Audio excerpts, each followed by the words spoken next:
Here we are. Welcome. It is 6 o'clock. It is Wednesday. It is time for Bedlam and Discord. We've got some of you already in the chat. Welcome back, everybody. I am Nathan, your dungeon master, as we play through an evening of Dungeons and Dragons 5th edition. Man, That's like I'm the supposed fifth to edition. ban. Yeah, I know, right?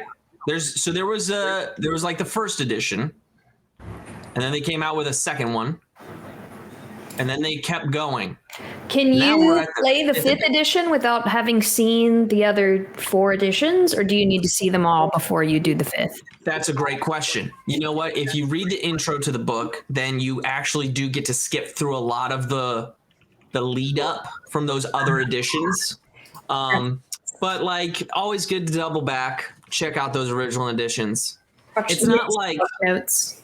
It's not like Star Wars where like you have to start at a certain place. Like, jump in wherever, but you know. Deal. So I'm gonna start with the Great Ewok Adventure. There you go. That is the place to start. What did you think I was talking about? Caravan of Courage. Star Wars Christmas Special? Oh, okay. So hello, like I said, I'm Nathan. This is the madness that we've got in store for you tonight. We're not actually going to tell a story. We're just going to talk randomly. With me this evening, already weighing in, is Witchy, Jared, Wendy, Jessica, and Lamar. They're all a bunch of wonderful people. We've got some amazing people in the chat, which is just great. Looks like, hey, Choose here, BS59 is here. BS59, hey, you just finished DJing whatever set you're doing and then just come on back. Like, that's cool. I totally get that. In fact, the fact that you DJ'd it all. Scott saying to turn my mic down.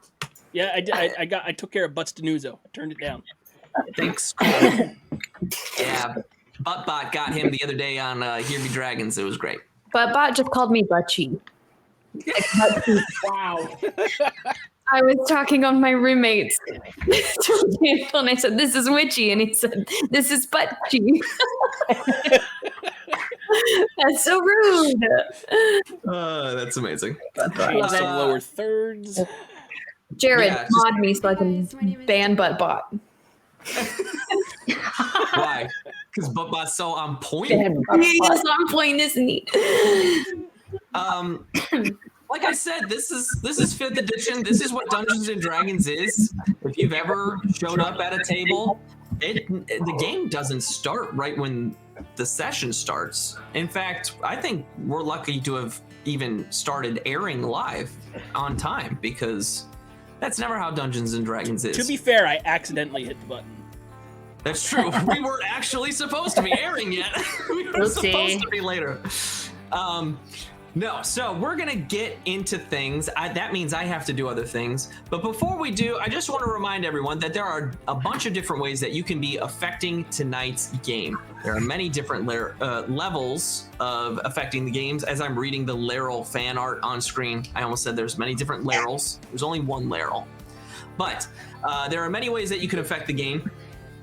You can provide a lucky, an unlucky, and other things, because I definitely forgot them, other than Bedlam and Discord. I feel like we get a lot of luckies and unluckies. We get our Bedlams and our Discords. And then there's a bunch of stuff in between. This is the 4th week. You should have it. I know I'm prepared to do whatever it is. I just don't remember what it is as Scott Denuzo goes off. Gift bonkers. Crazy Gift with sub. those But Denuzo coming through. that command doesn't work. Oh, here it is. Wow. Starting off the night. Yes, already great. Already flying through. I love it. Taking down what do we call this guy up here? Because I can't read it right now. It's a goblin. Oh, right, the goblin. Yeah. Right, you slay the goblin. And that gets you a reroll. And that gets you a reroll. Yeah. Which you will. Please, I need rerolls, please. But that is how you can be involved as well, not just with us saying, hey, in the chat and all that, but you are going to be able to affect the game itself. And speaking of the game, speaking of this story, maybe I'll just get to it. maybe I'll just start doing the reading that I prepared, and I don't know. Then we'll get to playing some Dungeons and Dragons. So here we go. Really quick before I get started in the overall story, I want to just make sure that we all know, because I forgot to give credit where credit is due last week, and I want to make sure I start this week with it, just so it's all there. As you know, we are in the town of Ataraxia, which is a small world that I have created inside of Faerun, but I am not doing all the creating in this world. I've played with different personalities and certain descriptions, but a lot of last week's adventures and then part of today's adventures were created by a Tomer Abramovici, and it was published by Maniac Brews over on Drive-Thru RPG. They've got a lot of fun stuff over on Drive-Thru RPG that is more fan-created, just homebrewed stuff that you should definitely go check out. You can find the Fire Grog Tavern over there, which has some of the inspiration for our episodes, as well as another fun supplement, which I'm not going to name. You'll know it when you see it, but like I don't want to name it out loud right now because the players haven't learned everything about where they are. So as much fun as I'm having building the world, these additions, thanks to other writers, have been easy to follow, tons of fun, and the show wouldn't be the same without them. So I want to make sure I give the credit where the credit's due. I know a lot of our fans here are used to a lot of great homebrew creators. I know Jared does a great job of homebrewing the Bedlam Discord that he runs. I just need some help sometimes, but there are people who can help you, and I want them to know that I appreciate them. So now, to the story. When last we saw our adventurers, they had taken a job to find a lost child. Undistracted by the wild magics following and flowing around them, they made their way to the Fallen Pine Inn and were shown to the cellar, the last place the boy was seen. Here they discovered 3 giant rats rolling a keg of ale, and after vanquishing 2 of them, they tracked the other to a hidden door, which led to a series of caves. After fighting a few more rats and some other abominations, they found where the food and drink were being taken, as well as an old shrine. Now, working a job within a job, they are set on clearing the rats from the caves and finding the boy. Players, you find yourself surrounded by crates and casks and have just learned a little bit more about the plot of evil genius behind the rats that you've encountered. How do you proceed? Set the room for me again. Just remind me where, like, this was the room with, like, the crates and... Yeah, this is the room with the suck hole. Yeah. Yeah, the suck hole was in this room. It turned out to be a secret door. So there was a nice secret door there that you all found a little shrine. And you also found a book that detailed some of the... It seems like someone's running something down here with different creations and has this plan in their head. You found that, as well as a couple of rings, some other treasure, and most recently, you do look at where you entered the room, and there is an axe just kind of sticking into the wall where it had swung down from a pressure plate trap, catching Gleeta and Ick. But yeah, so you're surrounded by what looks to be some food and drink crates and casks, and yeah, you're a little tucked away from the main tunnel right now. Well, I say we continue on the mission, right? To find this rice guy. Yeah, we have to find the boy. So maybe we, and I will point to the other fork, the other way that we came from, and say, Yeah. Onward!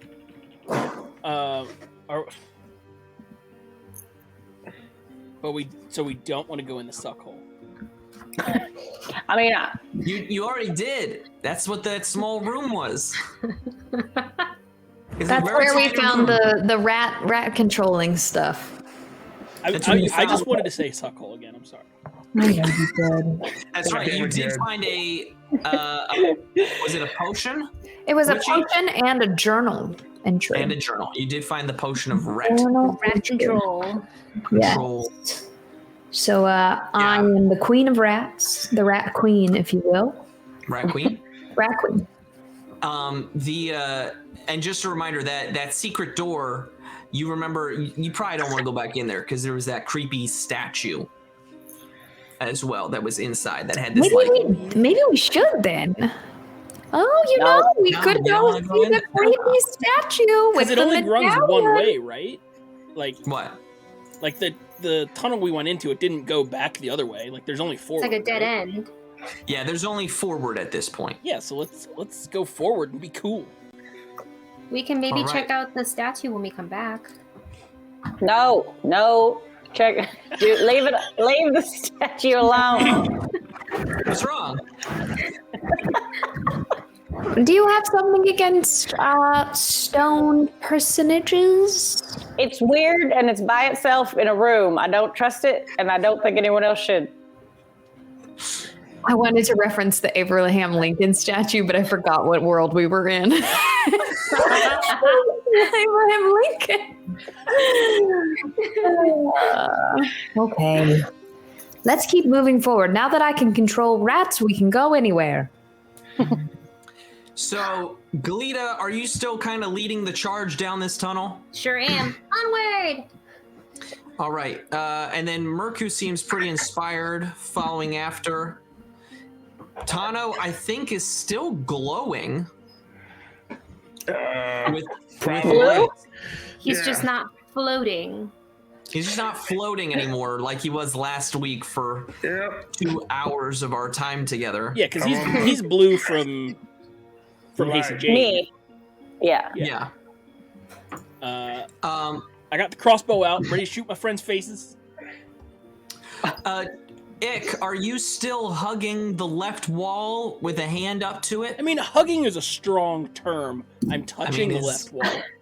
Okay, so you're within I don't want to 5 like feet of the throw left out wall. the wall or anything. Why not? Cause it's just a wall. I mean, I guess Is it it's good though? for support. The wall can be my bro. Roll perception. It's very supportive. So as you continue, Glita in the lead. After just about 30 feet down the tunnel, starts to notice where the mouth of the cave starts to open up.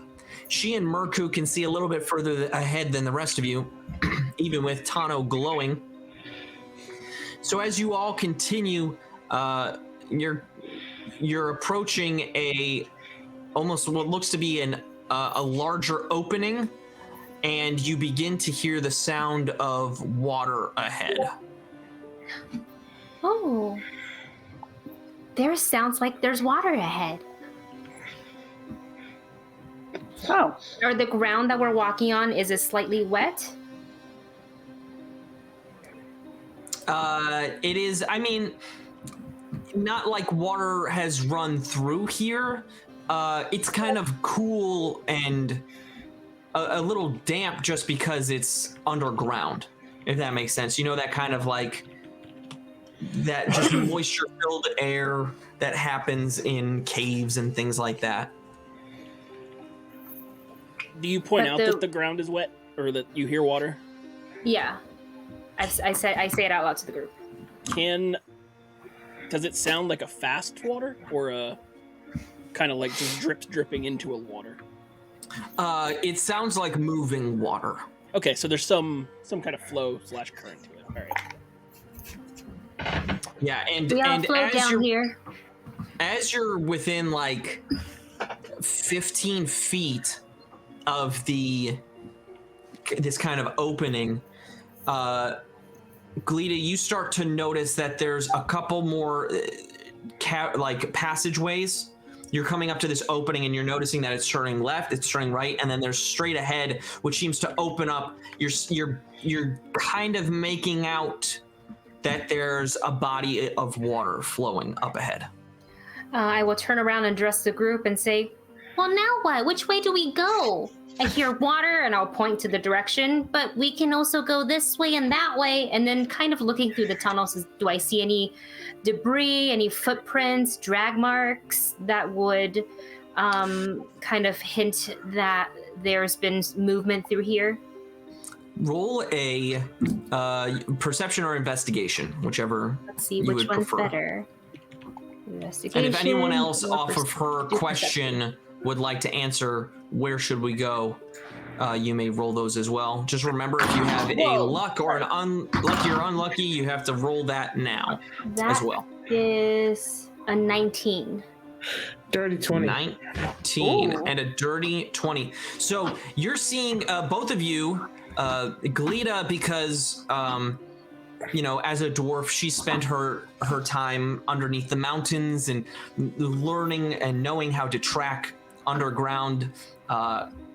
Tano has this glow coming off of him to where he's using that, kind of like raising a hand because his hand glows in the direction that he needs to see a little better. You both see a number of footprints, right? This area is traversed back and forth. You do see even some human footprints that go both to your right and your left. And Glita, as you get within, like right at the mouth of this opening,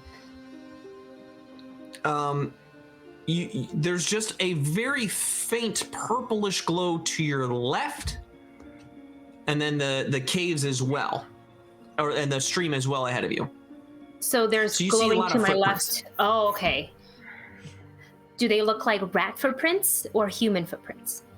There is mainly different paw prints that you would assume are rats of different shapes and sizes.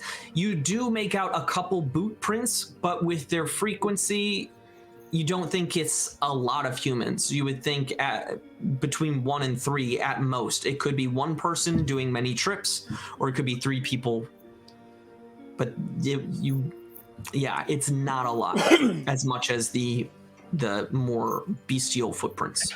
Okay. I will definitely say this to the group as I point to all the various different paw prints, footprints, and I'm also going to note the purple light that's in the tunnel and say, well, what do you think that could be? Would it be more rats? Well, follow your nose. That's what my granddoff always used to say. And I'll sniff the air. What does it smell like? Roll perception. Oh, God. Is the light moving around, or is it kind of stationary? The purplish glow? Yeah. Is more stationary. You see some other, like, just slight movement to it, but very slow. It's mainly stationary. What was that perception roll, Glita? I wrote a 7. I have allergies. I can't really. Yes. Everything's kind of stuffy. It's musty down here. It's that stream that's up ahead, and just the moisture in the air. It's clearly, it's underground. It's tough to track with the Mr. snout. Tano, do you think you can maybe sniff the air with your trunk? Sure. It's just, I feel like you have a better reach. I get it. It's fine. We'll talk about that later. Did I say something wrong? I'll whisper to Mirko. Did I say something wrong? Was that offensive? Just because he has a long nose doesn't mean he can smell better than us. Oh, Tell me, what do your elf eyes so see? impressive. It's okay. I'm sure he'll forgive you. He's very nice. Unfortunately, I did roll a dirty 20 again. Because I have advantage on perception checks. So you get a sense of life off down the left tunnel, of more of a foliage type. You kind of you're able to smell just that fragrance in the air. Up ahead of you, it smells like a stream of water. You get that fresh water smell. Mm-hmm. And then to the right, you're getting this smell everywhere of like just that like dander and hair. That's everywhere. It's a little bit more potent to your right, but I mean, like you've seen a number of the creatures so far. You know that they've probably been everywhere. Well, this time I happen to not be too bad at it. That way has trees and stuff, sometimes foliage, and then I'm assuming as soon as my accent kicks in properly, more animals that way. So we went down into the basement or the cellar, and then into the wall. Have we drifted down? Can I don't know if there's a, I guess, investigation or something to like kind of judge if we've gone deeper or shallower as we've kind of went. We've gone nothing but down. I know that much. You went down a little bit further. You already started in the basement of the inn, right? Which you know is kind of towards the northern end of town. You could roll an investigation if you would like to determine, or technically it would be a survival. I'll roll it. It's not going to be good, but I'll roll it. It's going to be a 16, a 1, and a 6. You think you've stayed, after you went down into that kind of trap door in the inn that led lower, you don't think you've gone a whole bunch further down, maybe just a couple of feet. You think otherwise it's relatively level, even though it's, the ground is not paved in any way, is not well traveled. You think it's generally level ground. You haven't moved further down. Okay. Tano is gonna say executive decision and start walking to the right. I'm gonna do a whistle and then get my homunculus servant to go ahead of us a little bit. Sweet little. You're wanting to go ahead of Tano, away from the beasties. And Tano, you were wanting to go. Was it towards the purple light or the more fur smell? Fur smell. Okay. Oh. Continue. The guy who doesn't fight is like, let's go to the monsters. Do you have a reaction at that, Merku? I actually want to send him towards the light.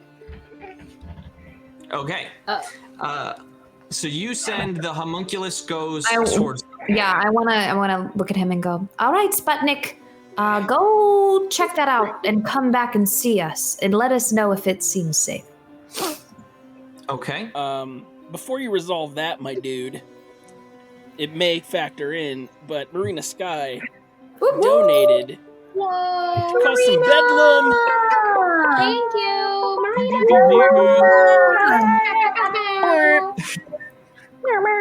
This is our totally random wild magic, yes? Yep. All right. No. As usual, I will roll a d6. It's going to be bad, and it's going to be on Hasty Jane. Yeah. It's actually going to be on Witchy.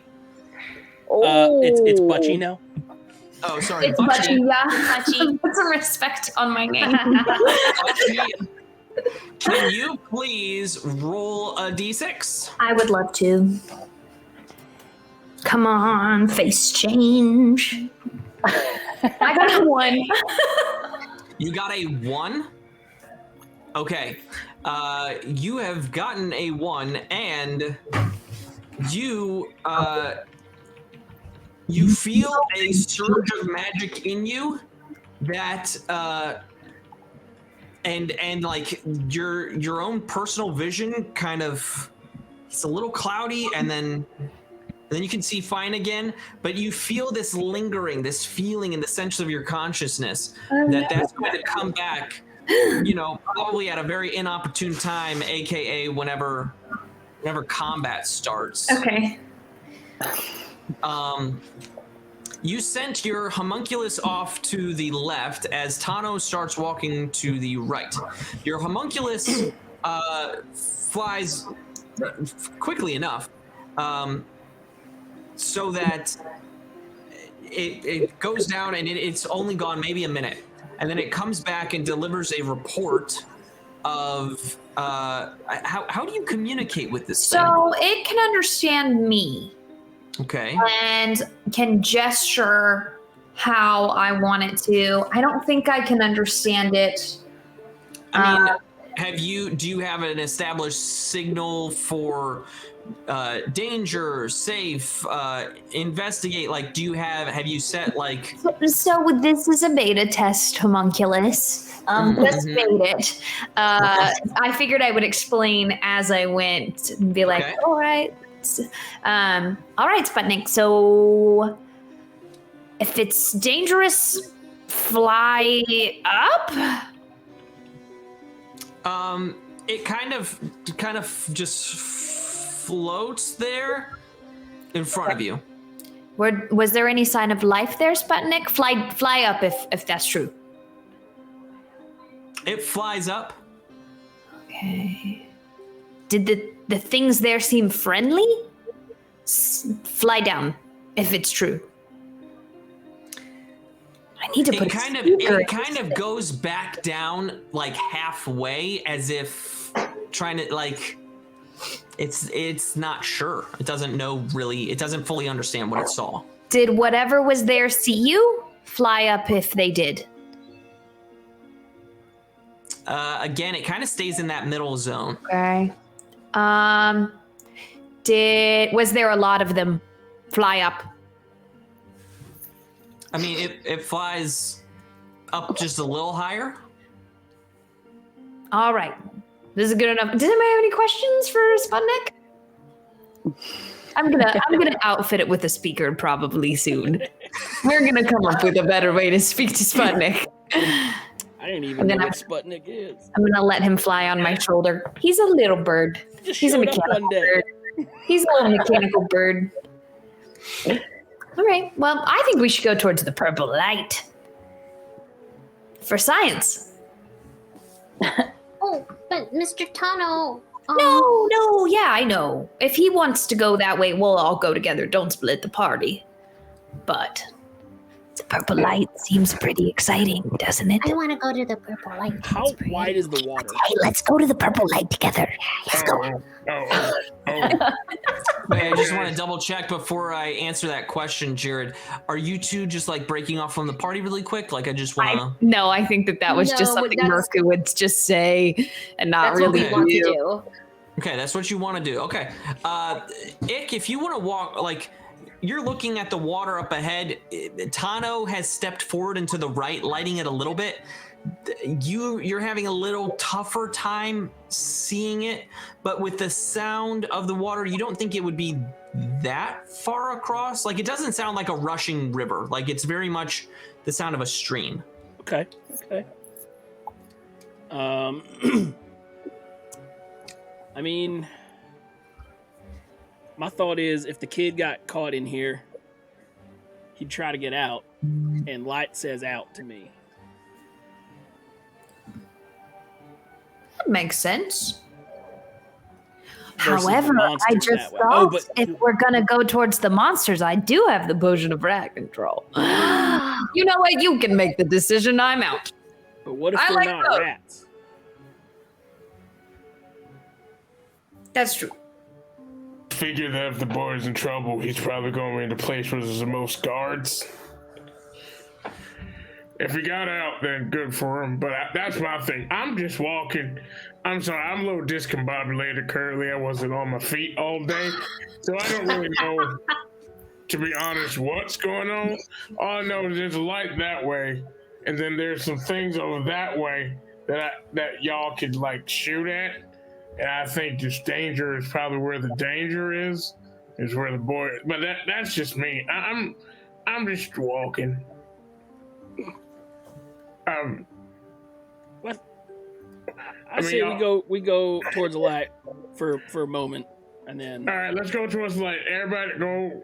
Tom like opens up his arms to try to like embrace everybody, kind of push him along towards the light. Merku goes in for a hug. Yeah, so does Ick. 'Cause Group hug. This is. I feel Yeah, like so hugging does Tano has Magic. become because you feel better after you hug Tano. Yeah, we all just hug him. All right, I'm just grouping you all together really quick. We're All gonna around get you. Tano. We're gonna get you, Tano. All We're right, you're gonna all get you. hugging him right now. I Get into the hug, Mr. Tano. I do not have a choice currently, but yes, I This is the definitely moment care that about all of you. It's the moment I really wished, like I just had a wizard with fireball in the near vicinity that was against you. Like you would all. TPK. I would not even let you roll the deck save because you were all hugging Tano. Why for are you sure. punishing our friendship? I'm just saying that's not what's happening. It's what I wish I could do. So you all hug Tano and then decide to head towards this glowing purple light. Just the way I set up people, Merku and Glita seem like the most excited to head that way. So they head towards this other passage, and as they do, they reach the opening and they begin to see these plants sprouting up. They see these different. It looks like maybe a fungus up ahead that's casting off. There's these purplish lights, and as they take a couple steps forward, they feel as if, like, Glita feels something tug at her leg that isn't there. Who's stepping on my leg? And as she looks down and looks back up, a bell starts ringing, and I would Hasty Jane, why don't you roll an Arcana check? All right. That's gonna be that'll be a 22. Hasty Jane immediately thinks to herself, "Uh-oh, that right there is an alarm spell." And I would I'm gonna say have you say all, that. Oh, okay. So you say that to people, and I'm going to have you all roll for initiative. Boom, boom, boom, boom. Whose idea was it to go towards the light? Ooh, that's I good. don't That's remember whose idea that was. Good. Tano. Okay. I got a We should have listened to Mr. Tano. So don't forget your luckies. Oh, I need Use them luckies. gotta get the sheet. We need more luckies, peoples. Give us more luck. All right. Glita, what did you roll? 19 for initiative, sir. 19. Very well done. Hasty Jane? Same. 19. Wow. Ick. 12. 12. I'm not very fast. All right. Merku. 14. Wow. Okay. Everyone's getting the jump. Tano? I also got a 19, believe it or not. Hey. I don't believe it. But my dex is 1, so I'll go Wow. ahead and volunteer to go after the other two 19s. So as soon as you, in fact, that is how Encounter Plus helps organize things. They will take that into effect. So you are third in line. Okay, as this alarm rings, you all spring into action, very, very ready for whatever. Like you've already had spider rats fall on you and giant rats attack you and start gnawing at you. You're ready for this. So, we've got Hasty Jane is up first, and before initiative starts, you do see poking their heads right out of the tunnel ahead of you. You see two rat-like figures. One comes almost flying out from a cavern above, just a small hole that it was clearly nesting in, and another comes another large one just comes stomping forward with these two long, what look to be eye stalks growing off of it. Ew. They look almost like they're very huge. They look almost like they've been inflated, and these two extra eyes are just like floating off of their body, staring at you as this other rat with these wings kind of starts flapping its way out towards you. You also hear a bit of scuttling and flapping from somewhere else, but that is what you see ahead of you. So Hasty Jane, what do you do? Well, do they look like they want to hurt us? They are flying directly at you and are rat-like creatures. They're not smiling. Well, all right, then I'll just make them real sick. So I'm going to do Ray of Sickness. Okay. Which is a con save. Okay, which one are you aiming at? Are you aiming at the one with the eye stalks or the one that's flapping its wings? Yeah, I don't like that eye thing. I'm going to get that one. Okay, what's the range on that spell? 60. All right, so you will more than be able to hit it, and that's a con save, you said, right? Yep. All right, so I have an unlucky, don't I? I've got a few of them. You have 3 of them, my dude. So I guess I'll roll one of them right now. Thank you for the unluckies. Yeah, so with a 6, I don't think I'm going to pass. No. Darn. Laura Dern. How much damage?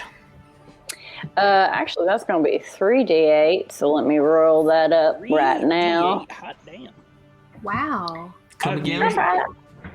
So 20. Good God. Right? What, right? Jesus, crazy. Oh, no, wait, that's the first level. I thought it was the second level. Sorry, it's 2d8, so 12. I mean, it's still... Still good. I thought I was a second level spell. It's the first. Okay. So this ray of sickness, this green light just flies towards this bloated rat-like creature with these 2 eye stalks up ahead. And you see it kind of double over in pain as this ickiness kind of takes over, and that is poison damage, right? Yeah. Can we not call it ickiness? I'm right here. Fired.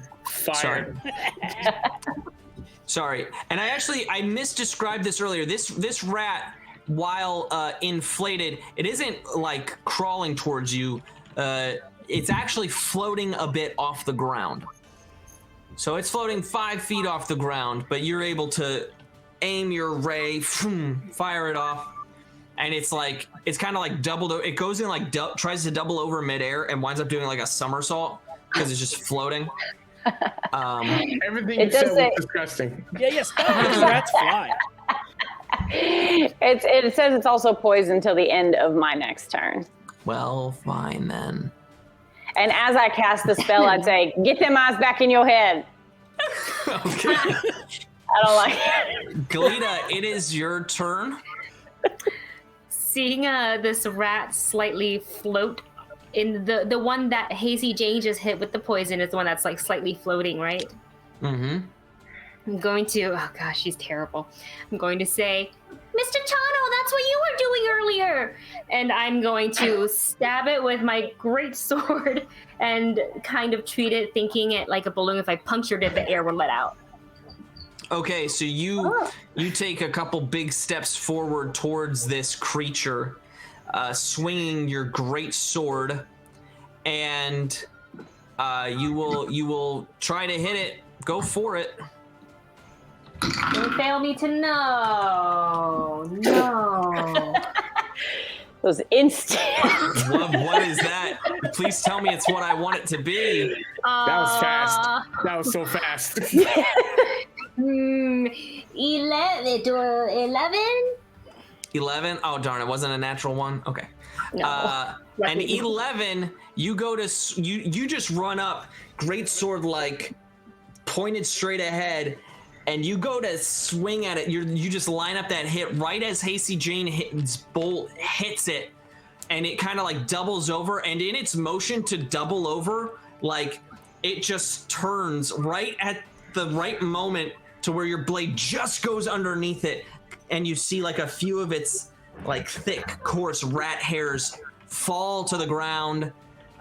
You miss hitting this rat creature. Oh, rats! So that is Gleeta's turn. Tano. No. Tano, No. your passive perception, you hear skittering behind you. You hear some more wings behind you as well. Just so you know, it's your turn. Okay. Well, time to toll the dead. For the flying one, wisdom saving throw, please. And I believe, is that technically at disadvantage because it's poisoned?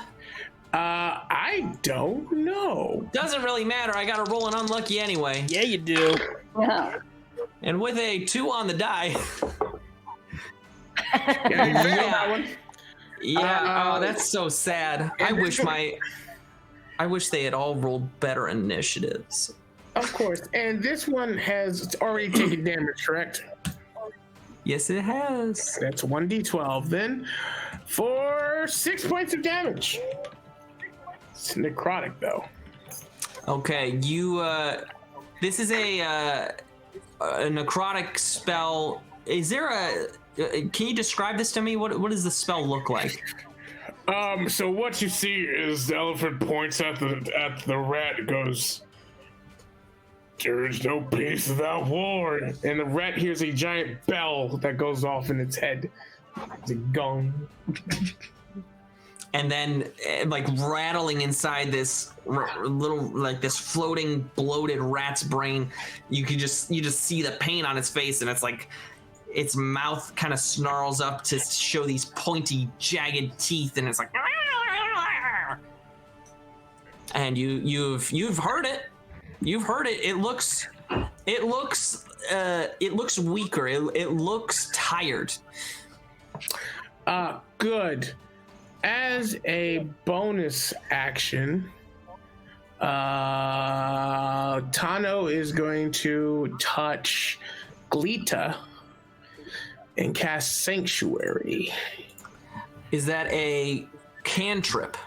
It is a bonus action. So I believe the rules are you can only cast 2 spells in a round if one of them is a cantrip. Toll the Dead is a cantrip. Toll the Dead is a cantrip. Okay, Yeah. So in that case, she has Sanctuary. That was who? On Gleeta, you must All right. roll to attack Gleeta. You must successfully roll a Wisdom saving throw, or choose another target. If you fail, you have to choose another target, or lose the action. Do I do that now? No, Gleeta, Yes. you're fine. So anyone who tries to attack Gleeta has to roll a Wisdom, or if they fail, they have to choose a new target, or they can't attack. Cool. Get so, you move up and lay a hand on Gleeta, moving you a little bit closer to this creature. That is fine. Next up is going to be from behind you. Hasty Jane, you are going to hear a skittering sound and a bit of like chittering, the likes of which you've heard from these other rat-like creatures before. And as you kind of turn to look at what is coming, this is probably the most miserable creature that you've ever seen. They are... You see another just bloated body with something just sloshing around inside of it. It is this neon green light and glowing through almost transparent skin. It runs up to you and will headbutt you, or at least attempt to. Hey. I believe I'm using my last unlucky. Yeah, I believe so. I don't think, even though you're a squishy spellcaster, I don't think a 10 is going to hit you with that headbutt, is it? No. Okay. So it misses with its headbutt, but is now right up next to you. Yeah, it like rears its head back and like tries to throw it at you, and you just kind of like sidestep it really quick. But now this gross, just like huge, transparent green icky rat is now right next to you. Merku, it's to you. You have the larger floating rat right next to Glita, but then you also have a smaller one flapping wings to your left. I'm gonna reach into my bag and take the potion of rat control. Okay, you're going to drink the potion of rat control. That will be an action. I'm trying to remember.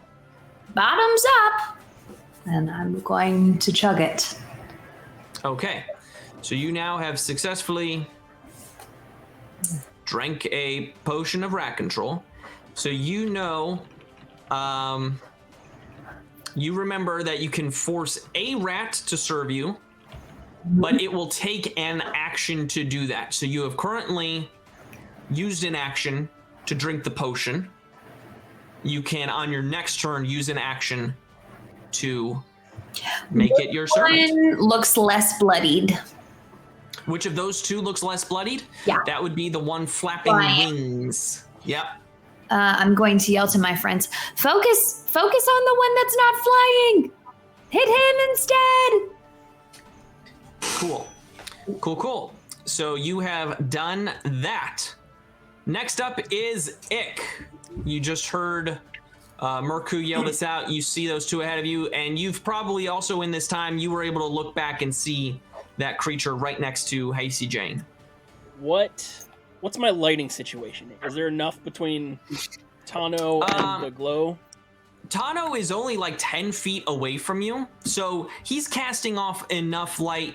Tano's also within 10 feet of that larger rat, and then you're also able to, because of the glow from the one by Hasty Jane, you're able to make out where it is as well. You're also able to make out another glowing creature down the tunnel, but it has not moved closer to you. So you see it, but because it's further away, it's a little tougher to make out the aim.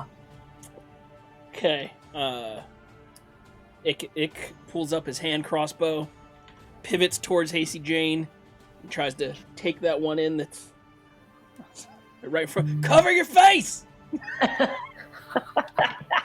All right, you tell Hasty Jane to cover her face, roll to attack. It's gonna be a 23, sir.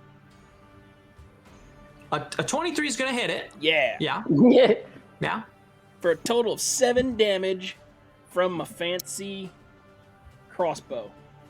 So you shoot this creature, and you know that you've done it. You wind up hitting this area just right near the neck, going straight in towards this sloshing area. And as you do this, the rat explodes. You are within 10 feet of this creature. You and Hasty Jane need to make dexterity saving throws. But I told her to cover her face. Yeah, so if you would like her to just stand there covering her face, I'll allow it. I don't want her to get rat in her mouth. Could be gross. So why don't you just roll them dex saves? Ooh, it's not great. It's a 7. 7. I got a 6. Oh yay! So I got poison rat in my face. Oh, don't worry, it's not poison. you feel this green ichor start to like burn away your skin as acid coats both of you, dealing 13 points of damage. What? Why are you giving us flying acid rats? This one wasn't flying. That's a lot of damage. I'm gonna go ahead and utilize my second wind. Okay. Yeah. Did you not already do that? Nope. It's not checked off anyway. I don't believe I did. Okay. Though, if chat wants to call me out on it. I don't know that you did either. I know I talked about it at one point. Yeah. Oh, I think you might have just gotten healed. How much did you heal for, though, with that second win? A whole 5. Okay, so let's see. You're sitting at 16? 10. 10. Oh, wow. Oh, Damn. Cat. I wasn't. Cat. I see cat. There's a cat. There's a cat in Middle Earth. I see it.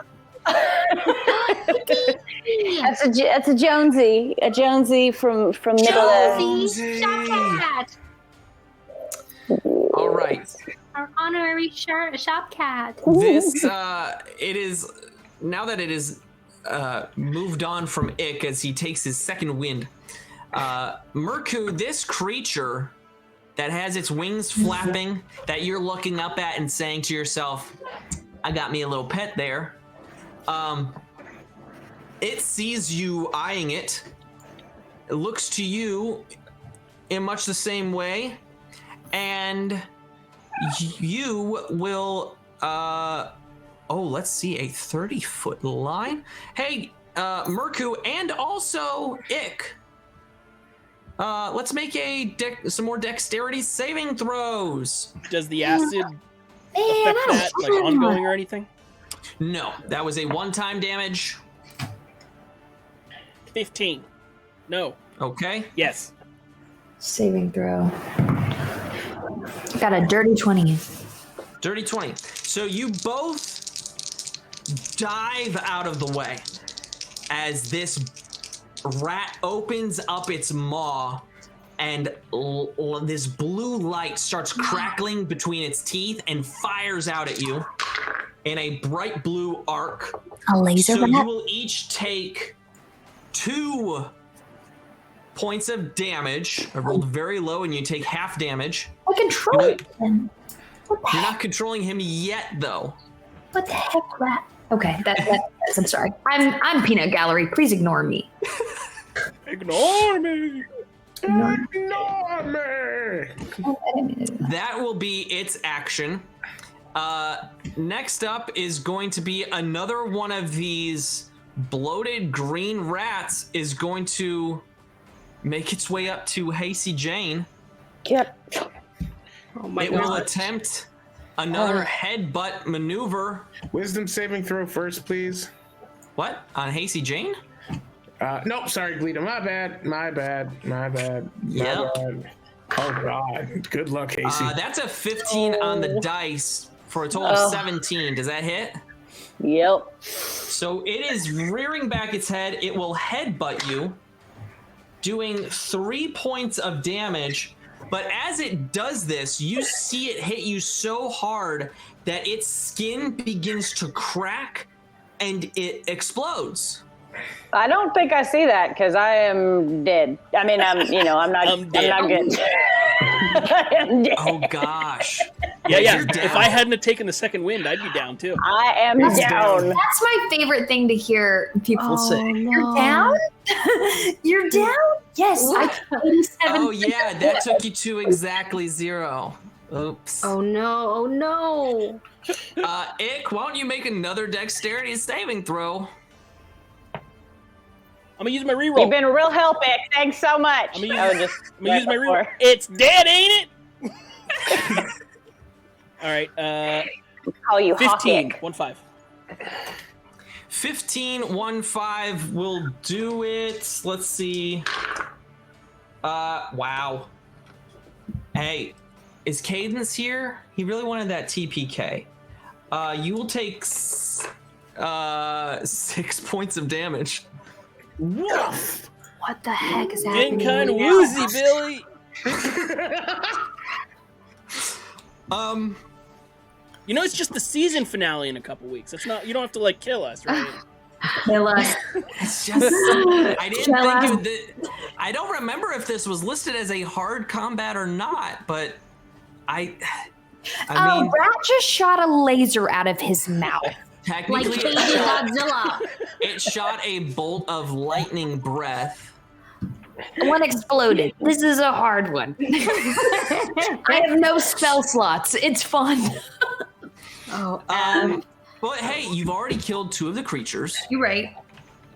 So Hasty Jane is lying covered in acid. Ick is also covered in these burn marks, barely hanging on. And another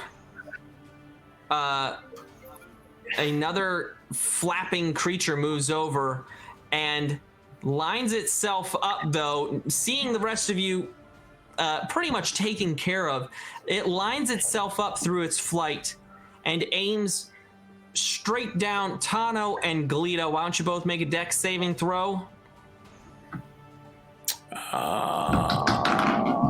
Sorry, my dice fell out of my tower. The children alone. Dirty 20. I'm gonna use my reroll real quick because that was Okay. not good. I gotta check something really quick. That's much better. Any creature who targets the warded creature with an attack or harmful spell must first make a wisdom save. Sanctuary. So technically it's not targeting the creature, but an area. If anything, it's targeting you, and the lightning bolt goes through you and hits Galita. Okay, just checking.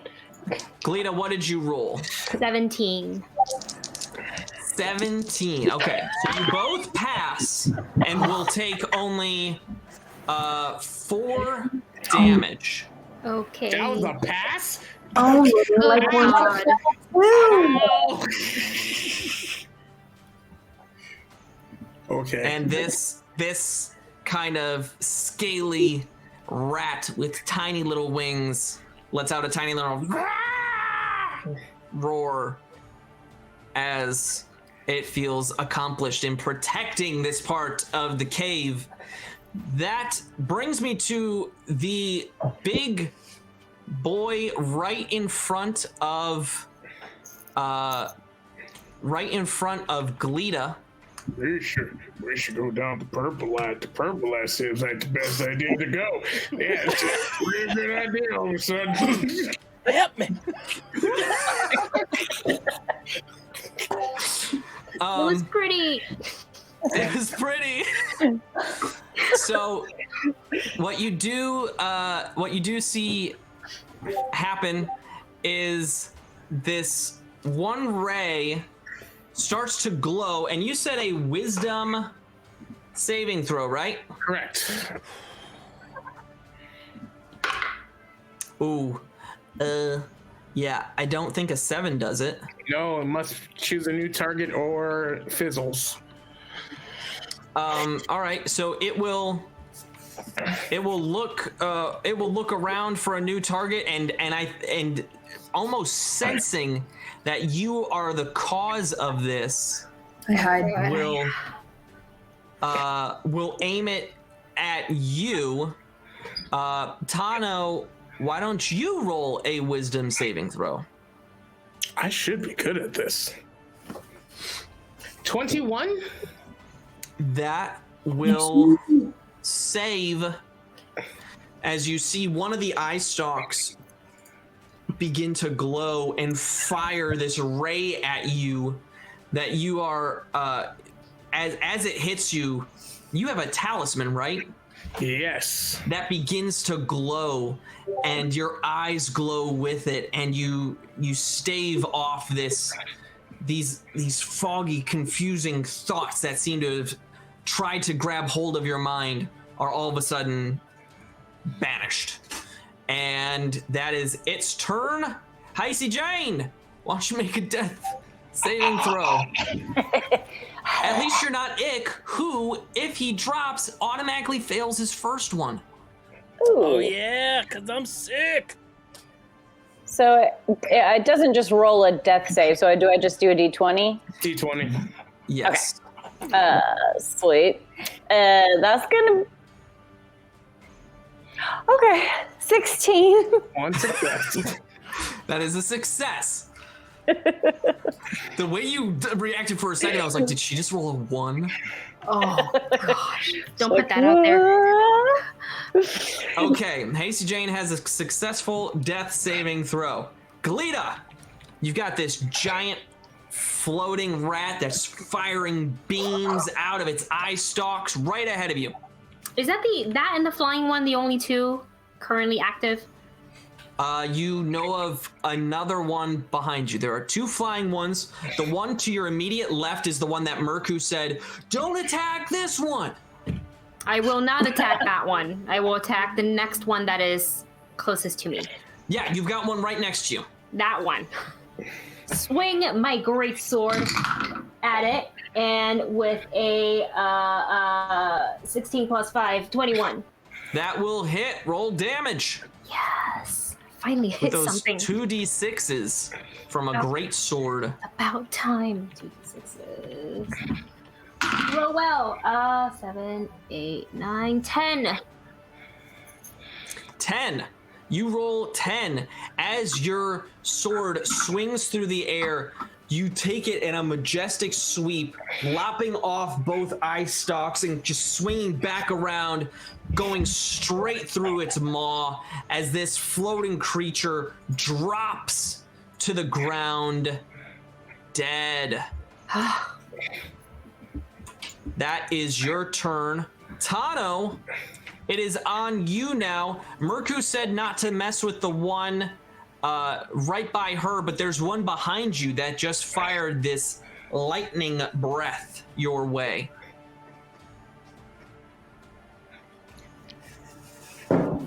Tano is going to go to Hasty Jane. I love that girl. Lean over and say, "Wake up!" and cast Cure Wounds. You get 9 points back.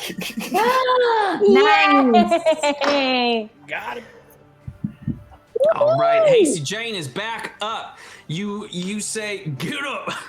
as your talisman begins to glow and this healing yellowish white energy flows through your hand, reviving Hasty Jane, who just takes this big breath of air, eyes opening wide. Is there anything that Grandma would say right now, Hasty Jane?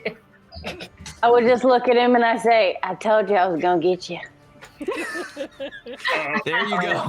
As time for a free action goes, well, good, because I have no more abilities left. So, good luck to you. Good luck to all of you. Always a ray of sunshine, Tano. Ick looks up and goes, but what about Ick? Oh my goodness. Okay. So, that is Tano's turn. It is now Merku's turn. Merku. So I am going to look at the one that I can control. Can I read its thoughts? Do I just control it? You just control it. Okay, good, because I don't want to know if he has family. So I'm going to say, hey, Look around you, and that will answer your question. hey, can you maybe stop the other one from fighting us, or, I don't know, kill it? You see this rat look at you and try and shake off your control, and then all of a sudden its eyes kind of like gloss over, and then You could stop him, that'd be nice, but you gotta stop and kill him. yeah, as it sees you, it kind of nods and then flies up to be in between you and this other flapping blue what you would probably call a dragon rat. Why would you call it that, Nathan? That's what it was called. You see it trying to pull energy to fire another lightning breath at it, but as you can see, like the lightning just hasn't recharged, and so it keeps flapping its little wings forward, and will bite at this creature. Let's see if we can get a bite. In fact, if you want to roll and tell me what it is on the dice. So this is my action. Controlling it, or do I get to cast something? So, I thought that his turn would just be him. Either way. So his turn, you use your action to mentally command a controlled rat. Yes. Awesome. Okay, I got a reroll. Oh, 19. Do I add anything to that? Should I treat it as my own? So I have the stats here. It is plus 19 3 on to the hit. die. Okay. So it will hit this creature and deal. Why don't you roll a D4 and a D6?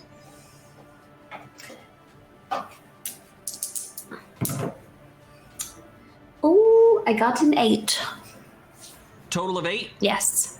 Okay, so you see this creature bite into the other one of its kind and latch down, and you see a bit of like flames spurt up as it bites down into this other dragon rat, which kind of like in anger and pain rides and looks at it as a newfound enemy. Ick, it is your turn. So there are, correct me here, there's the one that Merku's controlling, Mm-hmm. and then there's another flying one. Or the flying Yes. one is the one that Merku's controlling. There's 2 flying. One of them is controlled by Merku. Okay. Don't you explode one near me again. This one is not of the same translucent skin and green glow. But you never know what'll happen. You see, haven't killed one of these yet. Oh God. It gives his shrug, goes, cover your face! Have we not learned from the room with the snakes and the? It doesn't learn. Oh no! 15 on the die, so modified out, that becomes a 23. That will hit. Fire away. Fire away. Minimum damage of 5. You see this bolt sink in, and this bright blue blood burst out from underneath a wing as this dragon flies a little lopsided now. It's going to be its turn, and it will just try to bite back at this other that, for whatever reason, seems to have attacked it. It will snap at it, but with that wing hurt now, it's just not able to maneuver to the other dragon rat, and therefore misses. Hasty Jane, you're up. These 2 dragon rats are flying right above your head, fighting. I don't like it. I want to get them. I want to make them sick too. Get him! Okay. I want to make them sick.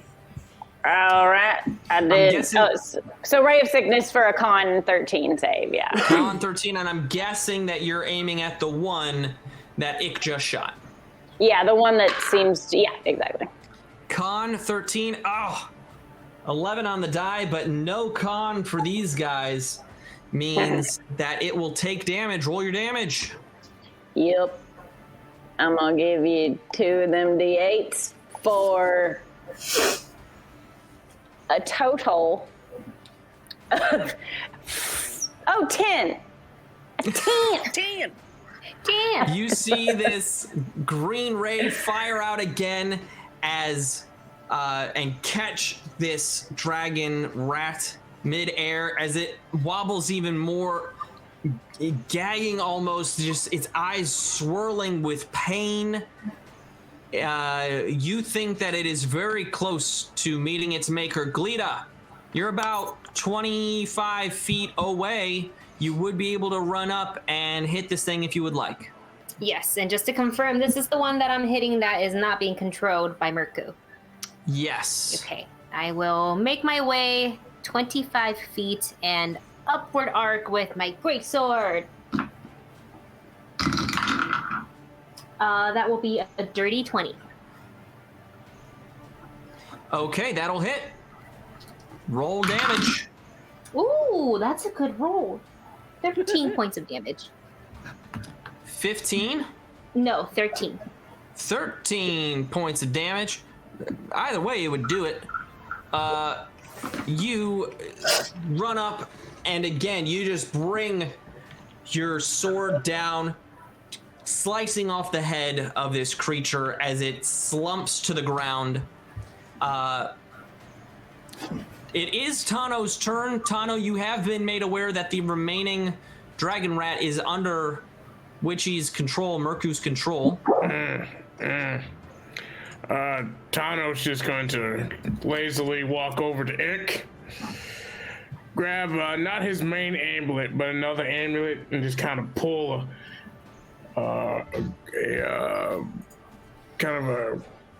what's it called? A stein out of his chest and hand it to Ick. Drink. I mean, all right. That's right. You have a stein, and you probably had some ale back there as well, didn't you? Mm-hmm. Back in the last room. So, how much does it heal from this wonderful 9? 9? Whoa. That's right. What was that called again? What was the name of that? Amulet of the Drunkard. Yes.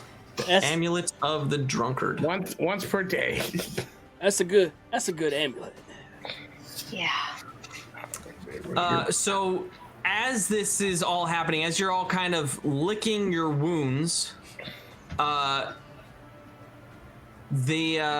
this last dragon rat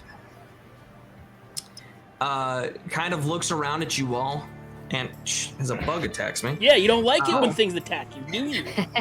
I don't.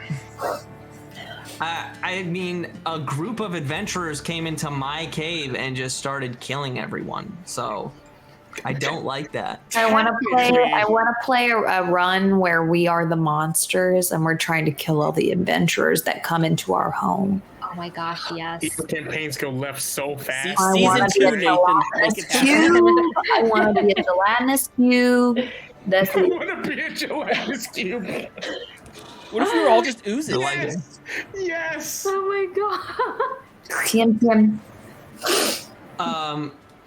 This other dragon rat floats up to a little nestled place in the ceiling, and you see as it's flying up there, you see this little like rucksack that it grabs and brings down to you. Now that it's under Merku's control, it is treating Merku as its owner.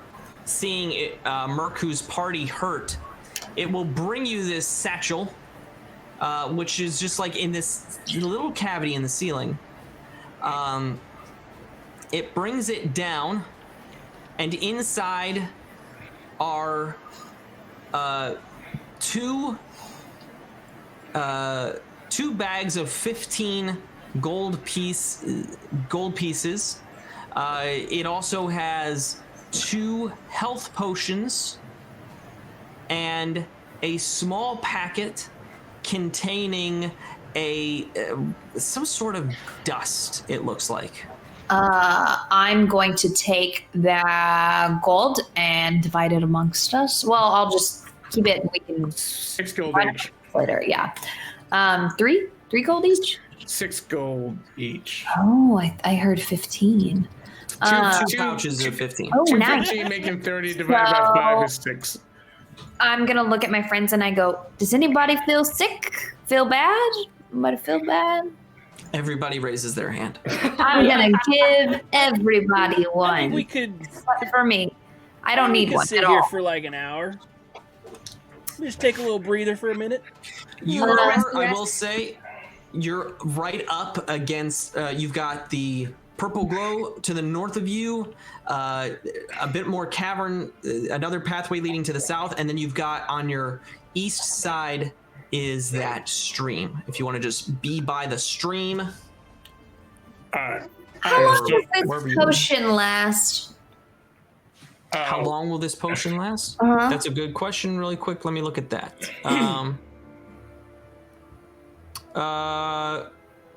The rat is under your control for the duration.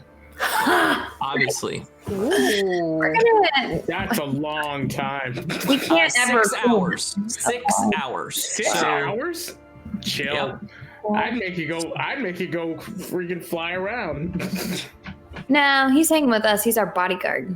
Our laser beam mouth bodyguard. So, if you guys don't mind, do you mind if we just kind of sit here, rest, maybe not go directly into another battle with the rest of you have these battle scars? Sounds Tom, fine. Tom, I'm gonna sit here in this muck. I'm gonna lean right up against you. You lean right back against me. That way, we don't have to sleep with our heads in the mud. All right. I want to take a short rest, Nathan. I want to do nothing for an hour. You want to do nothing? Like absolutely nothing? I want to sit there and recover 1 hit die's worth of hit points. By doing All right. nothing. Well, you know what? Why don't we go around? We see what everybody gets from their hit die and their little short rest. I know certain other abilities come back with a short rest. So if there's anything anyone else wants to do, look through anything or look over any of the stuff that you've found, let me know that as well. I'm just gonna find a spot far away from Ick and turn my back. Turn your back. Yep. She just showed me her back. I'm She gonna just look turned her back at to Ick. me. I'm gonna look at Ick and I'm gonna go, she's not as forgiving as I am when you spit acid breath on me, so I'd probably go apologize. Well, I pay her, and it's dead. I'll never do another Little Miss Halfling contest again because of you. Little Miss Oh, Burnlord. Wow. Wow. I heard it as I was saying it, but it was too late. Those wounds have healed. Hasty Jane, those were the first wounds healed. The magic knew that you needed that. Okay, good. I gotta have the money maker. After you roll, if you're rolling hit dice, let me know and let me know what your current hit points are. Let's start with Ick. I took 2 hit die and got 14 back, which should put me at max. Okay, so you are at max. Tano, did you take one? I took 1 hit die, rolled the 12 on it, so I'm back at max of 23. Your hit dice is a 12? It is 8 plus 5. 1d8 plus 5. Dang. So that's technically 13. Yep. Just so you know. What's your con, my you dude? roll- 5. 5 is... Wow, okay. That's... I put my constitution at 5. I have an arm class of 19. I'm designed to last. That's why I don't fight often. Okay. Hasty Jane, did you use this hit dice? Yeah, I got a 6. On the dice, all right. And then, Glita, did you use one? I'm using 1 d12 plus it's healed 11, so I am almost to the max. Healed 11. So where are you right now? What's your hit 23. points? Sorry, my math is wrong. 23. Okay, 23. And then, Merku, did you use one or are you good? I'm good. All right, cool. The dragon rat doesn't need to use one either because it's unscathed. But you all sit down, kind of backs to each other. Hasty Jane's just kind of like up against a wall, not looking at Ick, like, I thought I could trust this man. The dragon rat is kind of like just very slowly flying these circles around you. It does not fly very fast, but here it is, just like on a patrol protecting you. Is there anything else you want to do in this downtime? Tano's just gonna like reach underneath his cloak and kind of pull out this crossbow and like reload it with arrows. Like, I forgot I had this. All right, so Tano all of a sudden has this crossbow on his lap, like, oh yeah, okay. Then back to back with Ick, who's got a crossbow on his lap, just like waiting, like Butch Cassidy and Sundance. Mirku, it looked like there was something you wanted to do. Yeah, I want to take the dust out of the bag and try and identify it. Okay, do you want to roll an Arcana? Love to. That's an 18. An 18. Okay. This is, you've actually probably heard of this before. As you're sitting there, since you don't need to use any of the healing necessarily, you take this moment and you kind of, you pick some of it up, you run it through your fingers, and you sprinkle a little bit of it in a puddle right next to you. And not really using it, but you have what is a very full pouch of, as you see the dust hits this little puddle, it forms the water up into a bead, and you determine through your arcane and your little bit of experimentation, this is a pouch of dust of dryness. Okay. And so it has 10 pinches of dust. You can use an action to sprinkle a pinch of water over water, and the dust will turn a cube of 15 feet on a side of water into a marble-sized pellet. And then, okay. And then, yeah. And I'm then gonna, if you, I'm gonna put it. No, I'm gonna toss it in a pinch in the river. you're gonna go over and put a pinch of this in the river. Yeah. So you you put one pinch. So mark a pinch off. It has 10 pinches worth. So Just you wanna used one, and you put it in the river. And as you do, as you go up to the stream, and the dust hits it, you see 15 feet across, which is like the whole expanse all the way across, and then 15 feet, 7.5 feet that way, 7.5 feet to your right and left, all of a sudden just forms up and just goes into this bead that quickly, like the water for a little bit continues rushing down, and then immediately sweeps up again and kind of like pushes this bead over to the shore where you can pick it up. In that moment where there was just no water, you see what are a couple of moss-covered skeletons lying on the bottom. You see a glint of something as well in the stream bed, and then that is quickly covered back up. But there is this small bead that has washed up, a pellet, that is now on the shore, that you recognize as perfectly formed and was almost at the center of where you dropped this. All right, I'm gonna wade into the water where I saw the shiny thing. Okay. Is it a deep river stream? You said stream, so I figured it wasn't anything crazy. Okay. Yeah, so the stream is about it's like right at the shore. It's like half foot deep. You see, like in bringing this all together, that it's like 2 feet max. Like when you walked up, you noticed this. Okay, yeah. Yeah.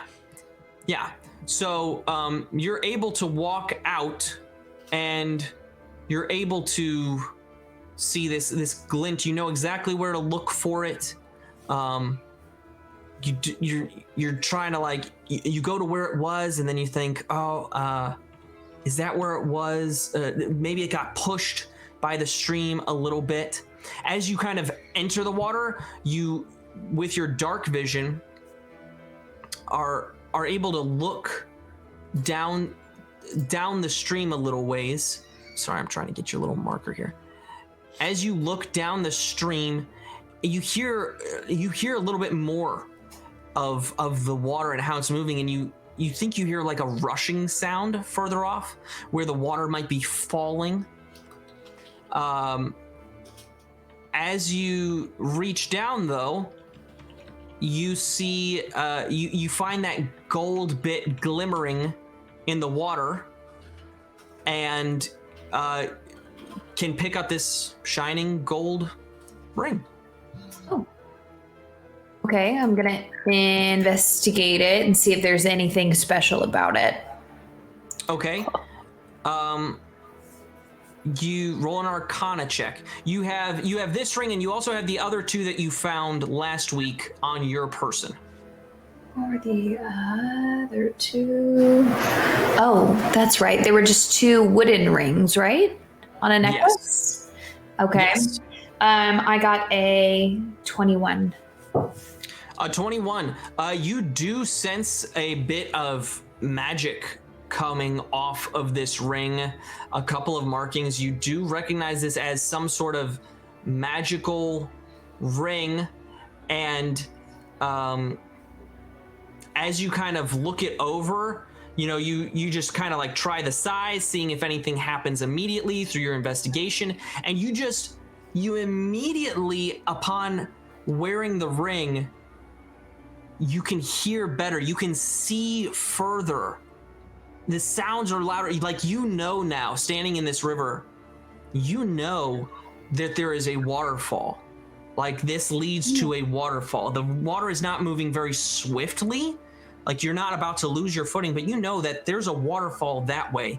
And your eyesight becomes that much more attuned, and you can see, well, there is a bit of it's a little shallow there, a bit of a path. And then you kind of look back and you see the little dragon rat flying around, and you just see it with more crispness. You know that there is probably more to this ring that you would need to spend time with. Mm-hmm. So you don't know everything about it quite yet. But as you kind of walk back out of the water, you've spent a lot of time during all of this. This is pretty much the end of the short rest. Yeah. Right? Because at the beginning of it, everyone was hunkering down. You're going through the bag, and then you're working on this dust and thinking it through and really focusing. This all takes time. So you're stepping out. Everyone's feeling better. A couple bandages put in place. And as you step out of the water, about to point out this ring that you found, your ears perk up again, and you hear a bit of the water shift a little bit, and like a crack or two, a clattering. And as you turn back around and you see the dragon rat's eyes go large, and Tano's leaned up this way, and he's got a really good perceptions, and he's still glowing, and you just points, and you turn around to see skeletons rising from the stream. Nope. And we'll go to break for now and see what happens when we come back. Why are you giving us skeletons when our cleric's exhausted? Why didn't you go to the stream first? We go right, like Tano said. I don't know. I got a cool ring. We got some cool stuff though. Yeah, you still haven't even technically gone towards the purple lights yet. We'll see what happens. It's Ed Morris saying no break, but it's about that time. It's halfway through the show, and they just happen to stumble upon everything right at the right moment. So we'll be right back. Don't worry. It seems like another bit of combat's going to be coming real soon. We're going to roll another character in the interim. Yeah, you guys should be thinking about that. Yeah, it's actually not a bad idea. I'm going to level up. I'm going to level up my character. You guys, be more positive. Nice. All right, we'll be right back. Bye, guys.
voice messages.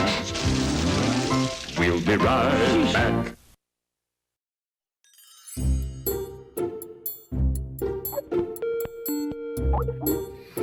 Stop yawning.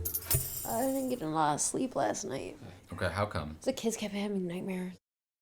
Plus about being single. Don't you worry, someday you're gonna have kids to keep you up. Yeah, I don't know about that. Not the way things are going right now. So you're done with the Tinder app, huh? Yeah, after 3 booty calls, I think it's time for me to quit it. I'm just trying to figure out what to do next. Bars? Hate them. Bowling alleys? Can't bowl. Restaurants? So I what? Hit on the waitress?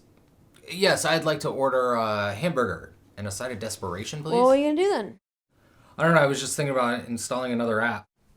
What apps are out there? JDate, eHarmony, Plenty of Not Fish, Jewish, not desperate. Not that. Scout, Grinder, Match. Tinder copy, not gay. Perfect. Okay, I'll give it a try. How do you know about all these apps? I have kids, remember? Really, a 2 and 4 year old? I just know. Fine, whatever. It's weird. All right, well, I gotta go. Kids, lunch, husband, school, whole day. Good. See ya. Your favorite year. Ah, thanks. It's another one, huh? Yep. Tinder. Nope. Scout. Nope. eHarmony. No, Match. Huh. What? Nothing. Come on, seriously. Hey, looks like your date's here. Hi, John. Dasha. Did you find the place okay? Yes, very close to me. Oh, good. I'm glad to hear. So, where are you from? Russia. Wow, that's cool. Yes. How long have you lived here? 6 months. And you're adjusting okay? Well, thank you. After this, we go get plates? I'm sorry? After date, we look plates. You need plates? Yes. Need plates before move. Before move? Yes. You don't have plates? No. Okay, so you need plates for your new house. Yes, our house. I'm sorry? New plates for new house. Your house? Yes. Okay. Sure, we can go look for plates for your house. Good. Then ring. Sorry? You buy ring? For you? Yes. No, I don't know you that well. But after date, you will. A little. So then ring.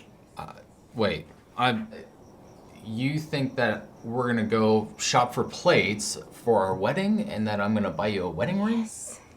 No. No? No. No? No. I'm sorry, I do not understand. Apparently neither do I.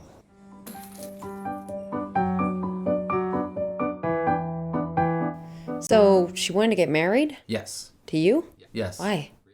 Really? Are you sure you were on Match? Not some mail order bride thing? Yeah. And she wanted to get married to you? Yeah, why is that so hard? Well, you know, it's you. What is that supposed to mean? Well, were you wearing a t-shirt and jeans? Yeah, so? Well, people usually get a little bit more dressed up than that for their first date. And you're telling me this now? I thought you'd figure it out. How am I supposed to know not to wear what I always wear on a date? Because you're trying to impress them. And they can't just accept me for me? That's a whole nother ball of wax. First, we start with the clothes. Fine. What should I wear? Not a t-shirt and jeans. Great. Thanks for the help. Anytime. Oh, I gotta go finish dinner. Ugh, fine. Love you. Love you too. And John, you know, you're a really great guy. And I know you're gonna find the perfect person. It just takes time. You gotta be patient. Okay. Thanks.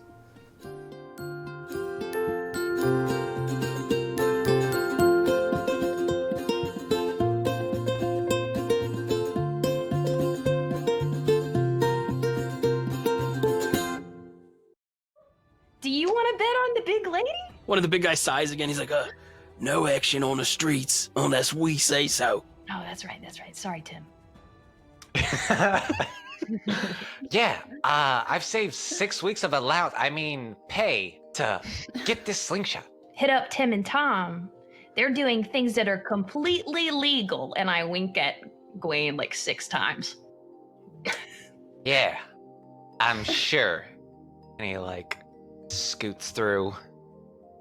And I'll look at Tim and Tom and I'll be like, on that note, and I like do a little bow.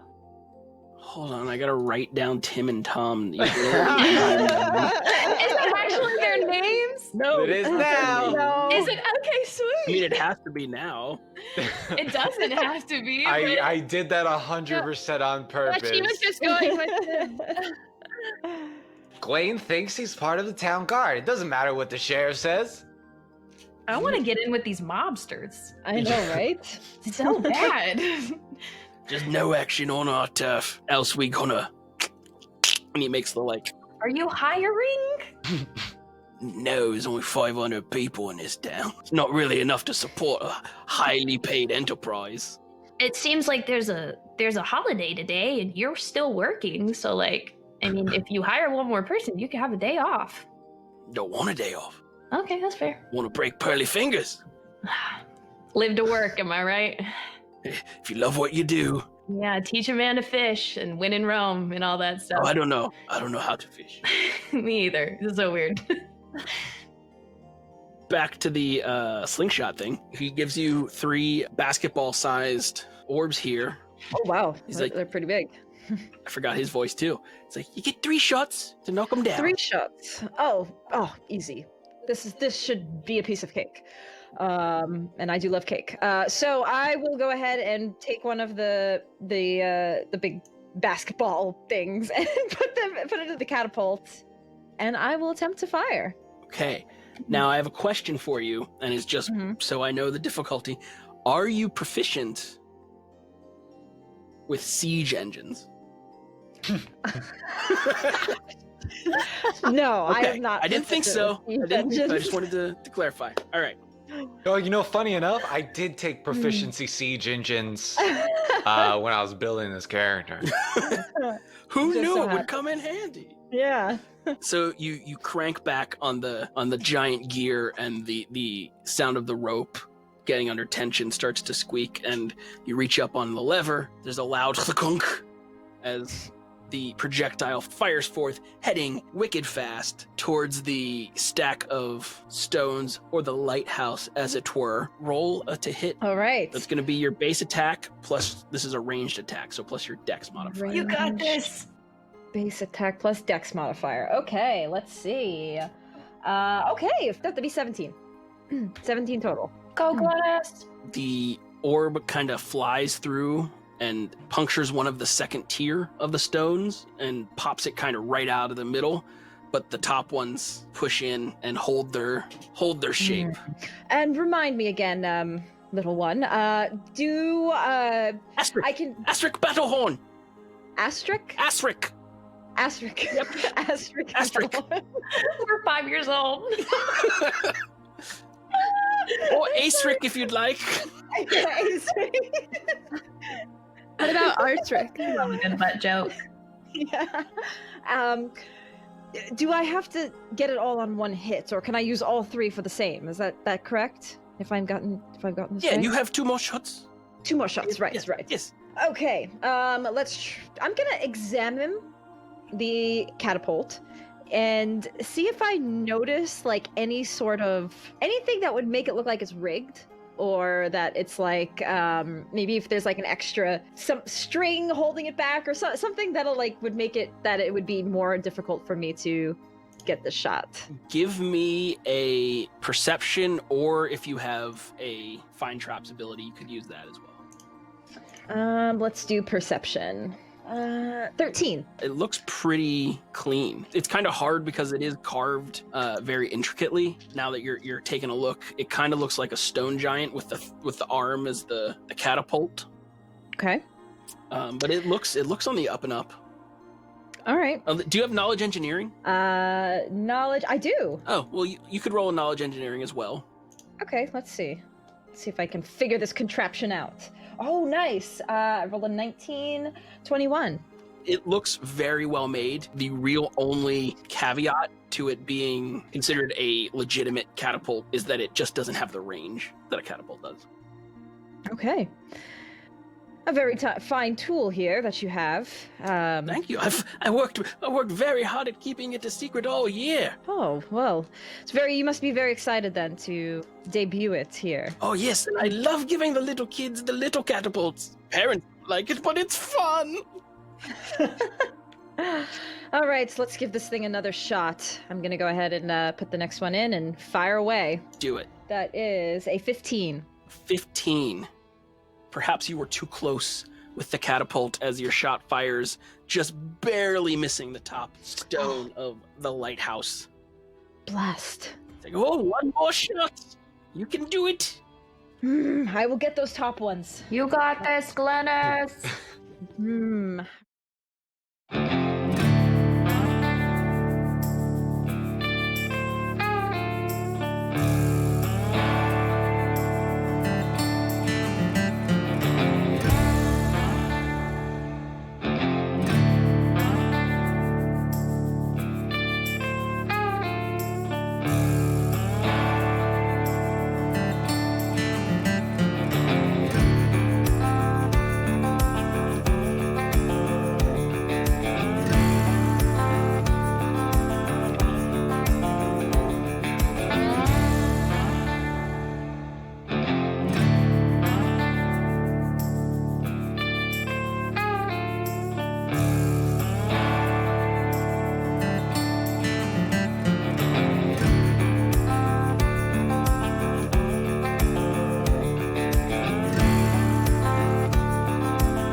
Well, I've already gotten Merku. Oh, he's back. She was waiting. She wanted that. I was waiting outside the door for y'all to be like, "Oh, Witchy, where are you?" No, I'm just kidding. But I heard you. You did hear us go, Witchy, where are you? I was in the bathroom swinging. You're good. Witchy ran home like as soon as she got home, had to get on, so is fine. You all almost died already, and now there are two skeletal beings making their way, standing up in the water. It just doesn't seem like your day. Is it ever? Maybe we should roll for initiative. No. Oh no. Tired of all these mother-loving skeletons in this mother-loving river. Well, or just a 2. Galita, what is your initiative? 3. This is great. Oh my god. Spread the word, everybody. It's the TPK. Well, technically, you have a lucky that you got to use. Wait, I do? Yep. Oh wait, no, sorry. No, that's not me. Don't tease me. I just wanted to like get you that. excited and then break your heart. I'm sorry. I've got 2 rerolls. Yeah. No. When McCranky Stink slain the goblin, he gave you Oh one. man, I could have gotten you guys in that last one. Okay, I got it here. Hasty Jane. Yeah, 19. Wow, same as last time. Yeah. Ick. 5. Guys are hot. It Wow. worked so well for me Worse than last time. Right? You died real quick. Real fast. First one. Merku. 7. 7. And then it's going to be Tano. 18. Wow, almost the same as last time. Okay. So we're going to get this thing started here. Our wonderful dragon rat, who had been flying circles around and kind of like took up a midpoint between the group and Merku, who is controlling it, is actually the first to respond. As it was watching you in the water, it will focus on one of these skeletons, and because it doesn't fly very fast, it'll try and move forward to get to you. But then it is going to fire its lightning breath towards this skeleton, and the skeleton is going to make a dexterity saving throw. Hey, you guys remember last week when we made Nathan roleplay with himself? Yep. I can't wait till we get back to the shop. I'm gonna have so many questions. For Elfric? He's gonna ask the clients. You're gonna just send me a list of. I'm gonna send a list of like he's gonna screen everyone. All right. So if I kill Ick now, he can't send that list. Ah, but Elfric runs the store.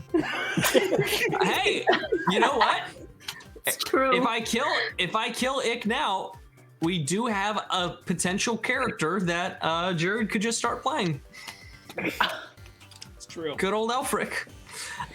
So this skeleton is going to be able to dodge out of the way of this lightning bolt, but it will still take a little bit of damage. It will take.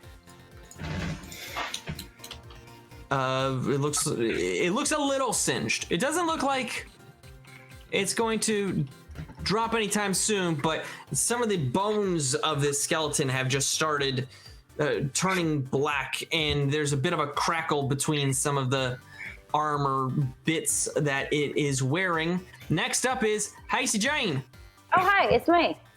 Well, I'm gonna do, I could create a chill touch, and a skeletal hand will attack the skeletons. I'm being very meta. Okay. So I'm gonna chill touch. What's the range on that? 120. Okay, so you were hunkered down by the wall, not feeling very good. You can kind of see what's happening. Just with this little bit of glow from Tano, you move up just a little bit to get a better bead on things. Why don't you roll? That's a roll to attack, right? Yeah. All right, roll to attack. Okay, that's gonna be a. Oh. Does a. What happened to the show? Oh wait, what did I say?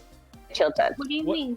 Oh, everything's bright pink. Where'd it go? Yeah. So that was because EB Customs donated to give Witchy a reroll or a lucky. Oh, there you go. Is that the first time you saw the effect happen? Yep. Oh yeah. I got all my notes over here. I've done a lot with the effects. I just like turned around. I'm like, what in tarnation is going on? Hey, so Jane, what did you cast? What was that? What was that? Chill touch. And what'd you roll? That'd be 24 on the die. Yeah, that's on the dice. Well, I it's a rolled 24. We got a problem there. Yeah, I do have a 24 on the dice. She can. I think Jane is using a D100 this entire time. All right, that definitely hits. Roll damage. All right, for 8 max damage. And it said if it's an undead target, it also has disadvantage on attack rolls until the end of my next turn. Boo. And do it. Well, this one isn't undead. It's re-alive. No. Semantics. All right, so Hasty Jane attacks this skeleton. Tano! Tano is going to move away from the skeletons. A good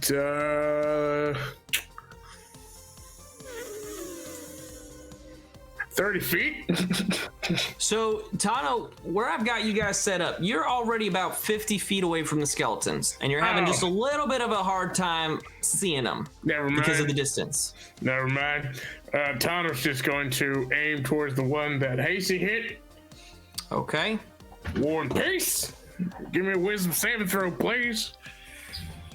Wait, what? You just loaded a crossbow, but you're gonna make me roll a wisdom saving throw? Yes, because as a cleric, shooting piercing ammo towards skeletons is a poor decision. Well, as we all know, skeletons are amazing with wisdom saving throws, so it will fail. It is going to take 11 points of damage. Yeah. Yeah, that was more than was needed. This thing explodes apart in a shower of bones and armor, and this rusty old sword just falls out of its hand, and you just wonder what could have been of this skeleton. Free action, blunt weapons, please. Piercing doesn't really hurt them that much because they're skeletons. Just nothing to pierce. Okay. Why don't you just give me a history check to see if you actually remember that information? I'm just kidding. Just kidding. He's a cleric. Sure wishing I knew that before we came down here.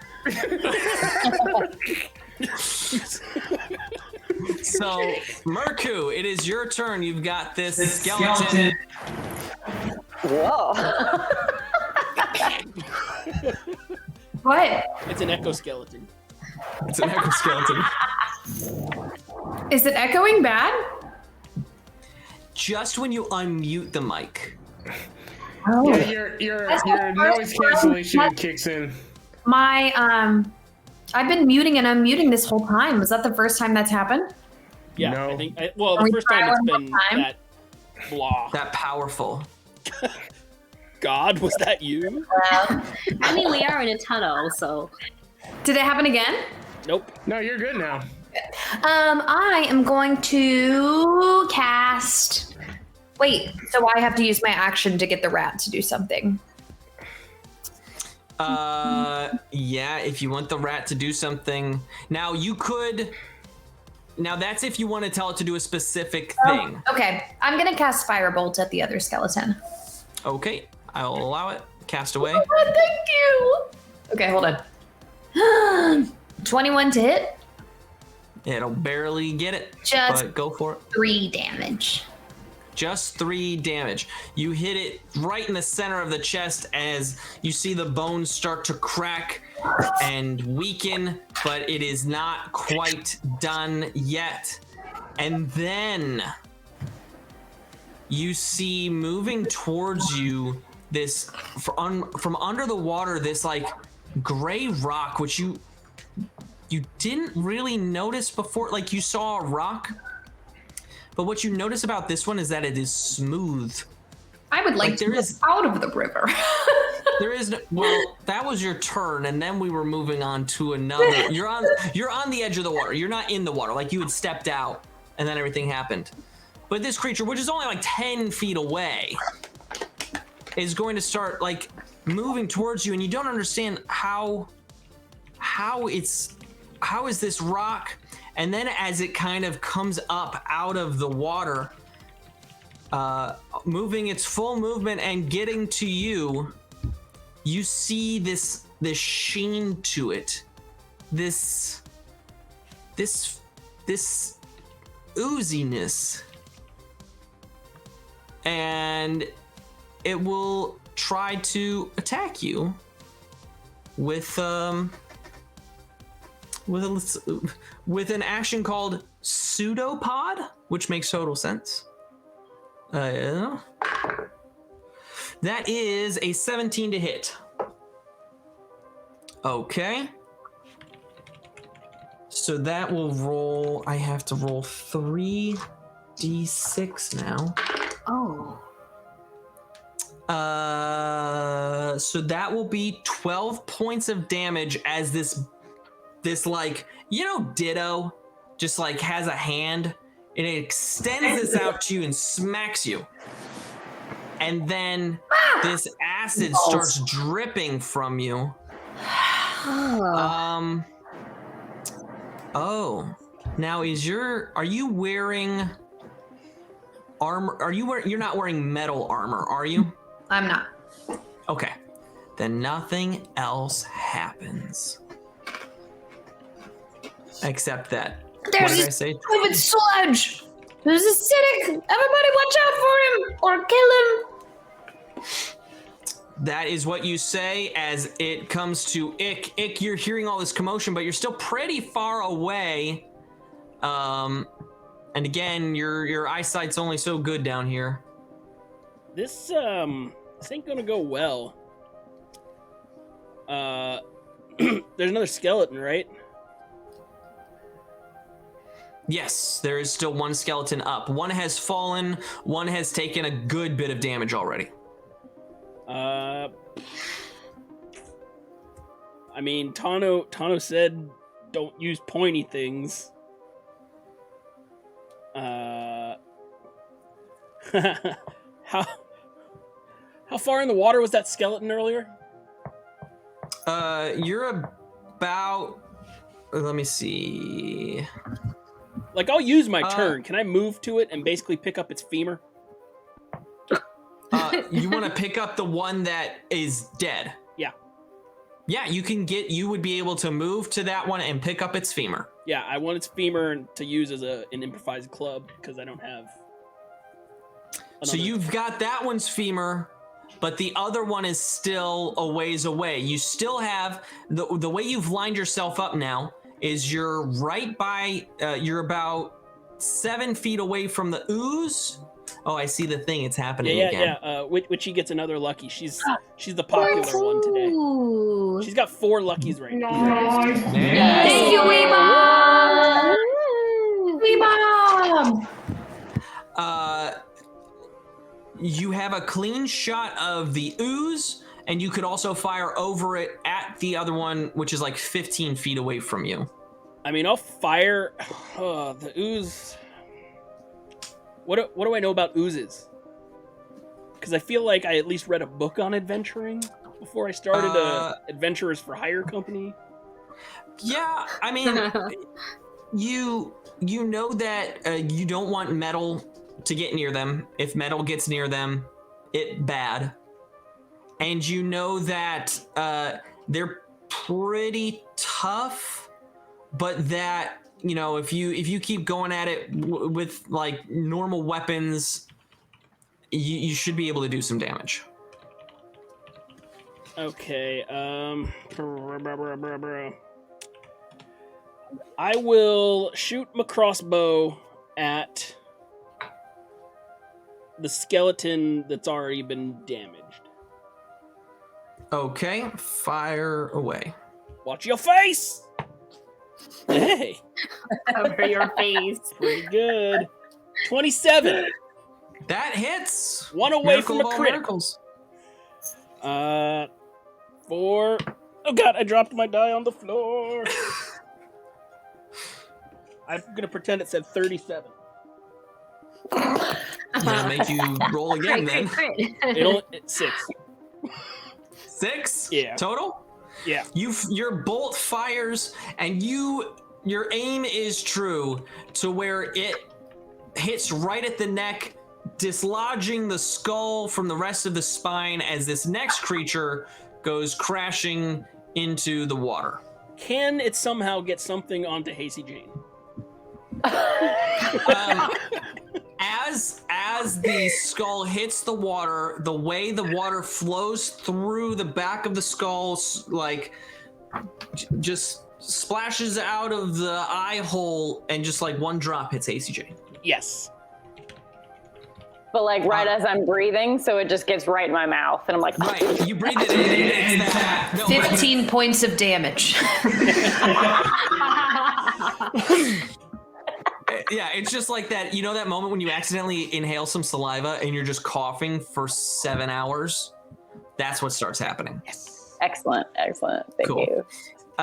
So you think like, man, that was probably going to be a skeleton's turn next. But it's Gleeta's. Okay, how far am I away from all of these things? You can get up in front of Merku and start attacking an ooze with your full movement. Okay. No ooze, no glory. And I will use my full movement to. Oh God, my attacking ooze. And we will go for it with my sword. 16. 16 will hit it. Oh, great. You can do it. And it takes 13 points of damage. You swing down, cutting off a large piece of this ooze that just kind of slides into the stream and starts floating away. Now, I do need to check something. I don't like how you said that. Well, Ick remembered that metal not good.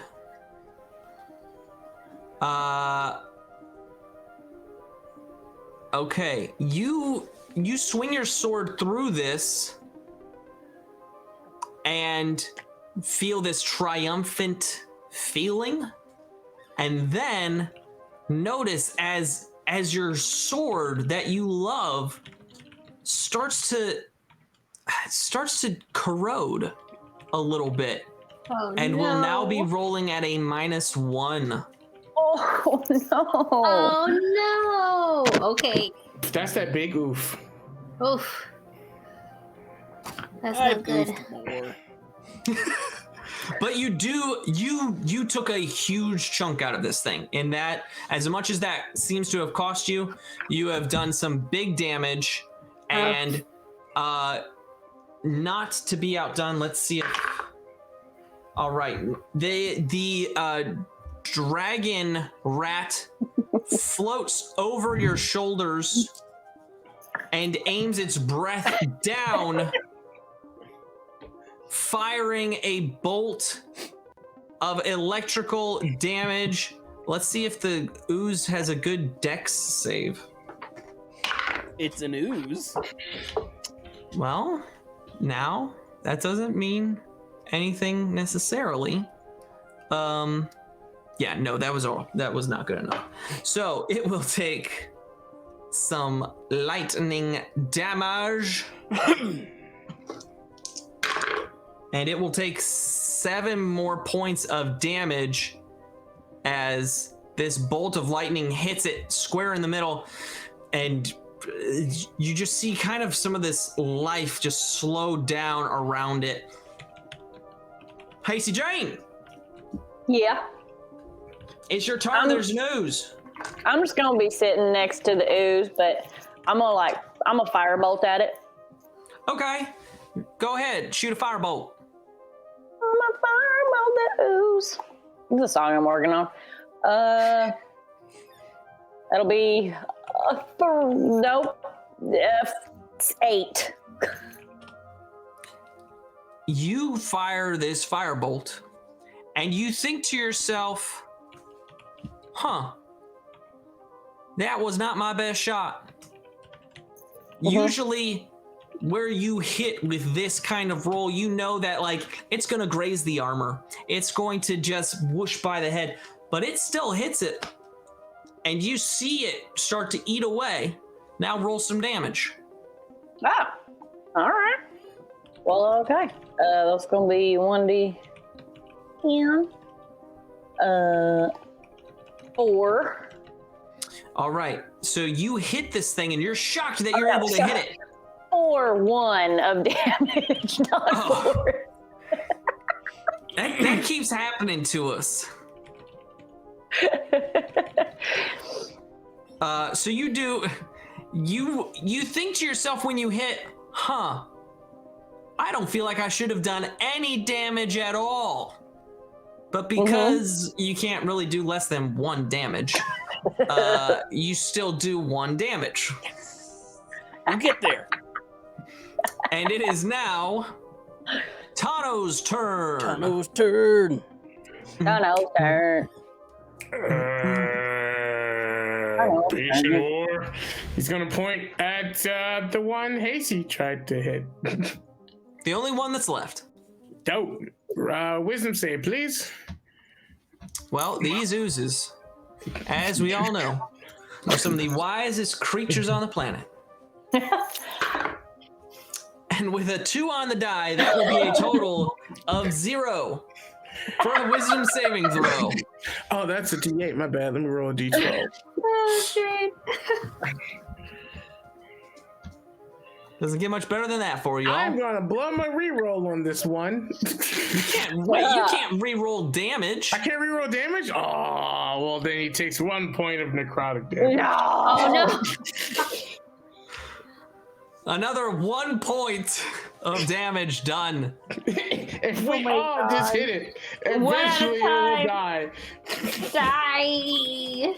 Now it is Tano steps up, fires this spell, and it's just kind of like, nah, okay, that tickles. Merku, it's up to you. You've got this gray ooze engaged with you specifically. Oh gosh, She left. Merku. She's like, I can't even right now. Merku. She's like, you guys with your 1 points of damage. There was an emergency. Okay. Something was on fire. Wait, really? The kitchen.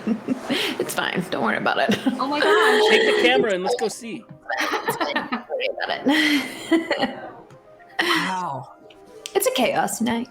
Yeah, I mean, look, that lines up with everything that's happening here. Yeah, I agree. Anyways, so the sludge boy. Sludge boy is engaged with you, and We're it is engaged. your turn. Save With the day. you, not to you. Oh.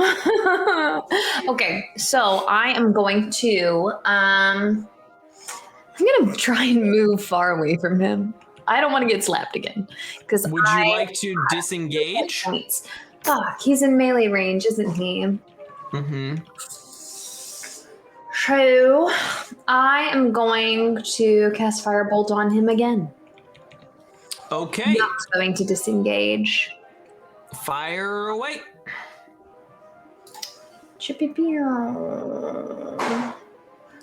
That is a 19. That will hit, surprisingly enough. Yay. And then it is 5 damage. 5 damage. You hit this thing square on, but feel like you didn't do as much damage as you were expecting from this spell. It's fire resistant. Okay. Ew. I mean, she did more than everybody else. She did more than one. That's true. It is now this ooze's turn, and having taken a very large hit from Glita, it is going to round on her and try to hit her in this moment. Oh, I'm gonna re-roll that. That's a 1 on the die. Oh, you want to keep that? No, and I just chucked the dice across the floor, so I'll pick up another one. Oh, and with a 15 on the die. I am pretty sure that hits. Yep. Okay. Yeah, that's +3, so 18 total. Mm-hmm. Yep. Oh man, my d6s are rolling good tonight. That's that is 12 points of damage. Ow. To you, Glita. Is it poison And- damage or kind of damage is it? It is acidic damage. Got it. Well, so there is part of it is bludgeoning damage, and then there's another part that is acidic damage. Got it. You are hurt by both. Oh, this hurts and real bad. But that is its turn. Ick! You have a femur and an empty crossbow. Well, I'm not concerned with that because it's only a hand crossbow. And there is an oozy fella. I'm gonna run up. Gonna like leap and just charge, and I'm gonna bash this this ooze with the femur of this skeleton. Okay, roll for an improvised weapon attack. I don't know what that means. Is that disadvantage? No, that just means you roll without proficiency. Okay, all right, that's fair. But I still had my strength bonus of +1. So there you go. 17. Wow, all right. You hit it. Roll a d4 plus your strength. 2. What? Better than nothing. Better than nothing. So you run up and you just you smack it with a femur, but you don't like. You realize if that bit that Glita hadn't carved off was still there, it would have been more of a solid hit. It was more of a graze. But you hit it. Why take an action surge and I get it again? Okay, swing again. Uh-oh. What's that total? Got a math. You ready for this? I'm ready. 3. That's right, because you have a 1 strength, right? Uh-huh. You just barely hold on to this femur as you swing again.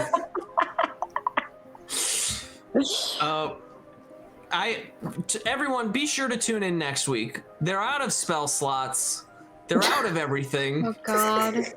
We're gonna die. We haven't Sorry, found the I kid. didn't realize that we were in the Alexandra's library of dungeons. It's never ending.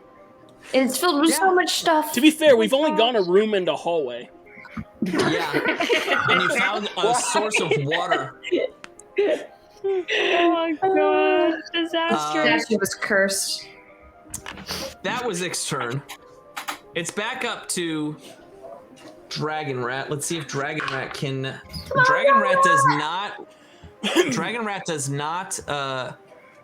Is not able to recharge its breath, so it flaps its wings forward just a little bit and attempts to bite the ooze. Uh-oh. I don't know how good it's gonna taste. Oh, I threw that dice across the room. That's right. With a 17 on the die, it's gonna more than hit this thing. Good job, Dragon Rat. And I gotta roll. Or hey, Witchy, why don't you roll me a D4 and a D6? A D4 and a D6. Tell me which is which. It Tell me the is- results of each. D4 is 3 and a D6 is 5. Okay. So this thing snaps out, biting down, and with a bit of fire coming from its jaws as well, it is able to bite through this ooze. It kind of like opens up its mouth and spits things back out as the ooze disintegrates and floats away. You are out of combat. You are in the water. You are a little worse for wear. I did it! My femur. I'm dying again. Oh, everything hurts. I'm gonna cast Mending on Glita's sword. Aww. Yeah. Thank you. Yeah, I bring out a giant hammer and I just start hitting the sword. Sparks everywhere. It's gonna be fine, Glita. She's like, All how right. kind? Thank you, Mirko. So your sword is no longer a -1. Bless. We do what we can here. So time for a short rest.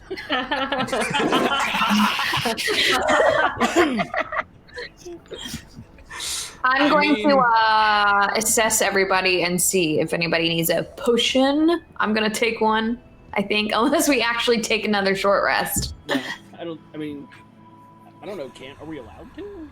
Let's all just sit and hold hands together. I mean, you can always try to. Reflect.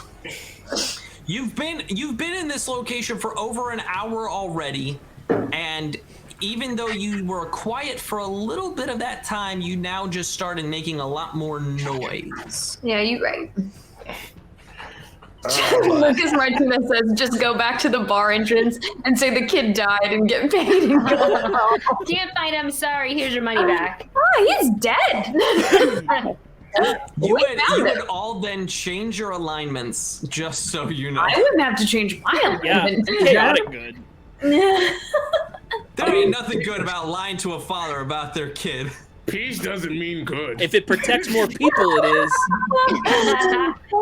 That's funny. Peace does not I- mean good. Peace just means peace. I'm gonna fish out those potions and knock one back, and then hold up 3 to anybody who needs them. Anybody? Tastes like strawberry. How many did you get? There were 2 in each, right? No, there were two sacks of gold coins and then 2 potions of healing. Okay, fine. So this This is is one. what? Who needs it? Come on, Nathan. Just give us more. It's fine. I'm just kidding. Do you need it, Glitta? I might, but if no one else, if someone else is worse for wear, they should definitely take I it. have 1 HP, so I am going to take Oh, 1. I'm God. sorry, guys. Yes, I'm good. What about How you, much? Ick? I'm How much fine. do you heal for, Gucci? What do I roll? I was about to Google it. I believe it's How much does healing? D4. It's yeah. Let me check for you. D4 plus 1. Ah, That sounds correct. I'm not sure. I got a 5 then. We're lucky here. Common potion of healing is 2d4 plus 2. Oh. So roll another one. That's much better than 3-5. A 3. So So you rolled. So total, you get 8 healing. 4. 9.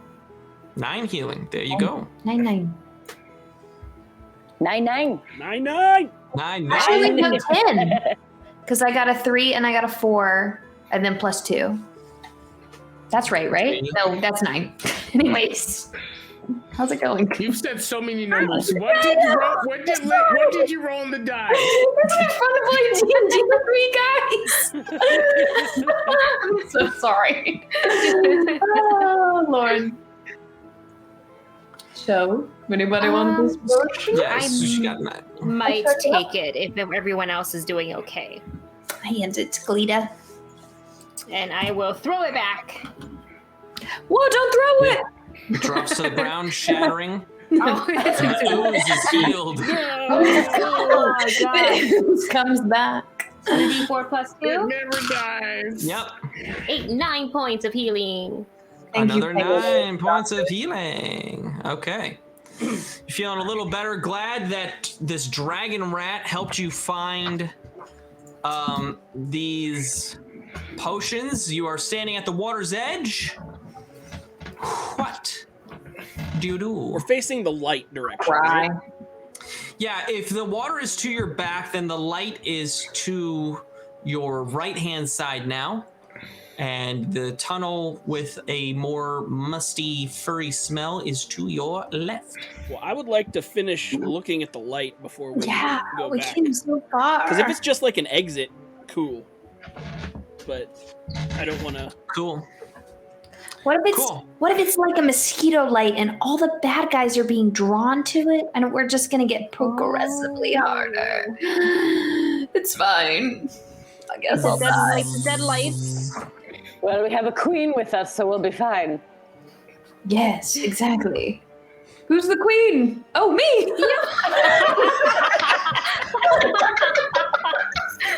I'm a princess.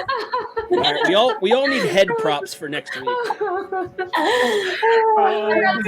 Everyone has head props next week. That was amazing. What's in my head? Oh. Poor Lamar. Okay. Well, so you're heading up towards this purple lit tunnel. Yes? Yes. Purple tunnel. Purple tunnel. Through the mountain. I don't know all the words here, but Purple tunnel, purple tunnel, purple tunnel. Okay. As you start walking towards this light, which I'm guessing again that we've got kind of Glita leading the way. Mirku was very excited about this area. as was Ick. You're going at a little bit slower pace because you're realizing that if this dragon keeps flying, it is slow. And even at a certain point, it kind of like very tired, like lands to the ground and then is able to keep up with you more. So it's walking alongside you. Legs, buddy. Aww. It's using its legs and going forward. As you continue, a forest of fungi covers the cavern here. They come in a variety of shapes and sizes, some squatting down to the floor and wiggling strange appendages, others towering up 20 or more feet into the air and puffing out golden glittery spores ever so often. Orbs of violet light shine from the walls and ceiling, casting a lavender glow in the area. It's beautiful. Is there an exit? Clearly marked. No, but as you look at the tunnel and this bit of glow, you notice that it curves to the left.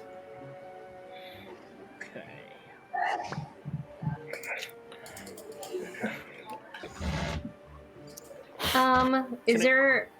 Can we kind of look, thinking back to her experience of walking into that wire? Gleda's going to kind of look around and see if she can see any sort of wires, anything that was set off, something like an alarm. Yeah. So do a check. Do an investigation. Investigation 2.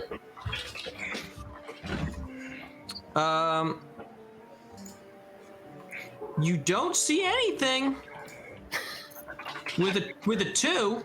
No traps here.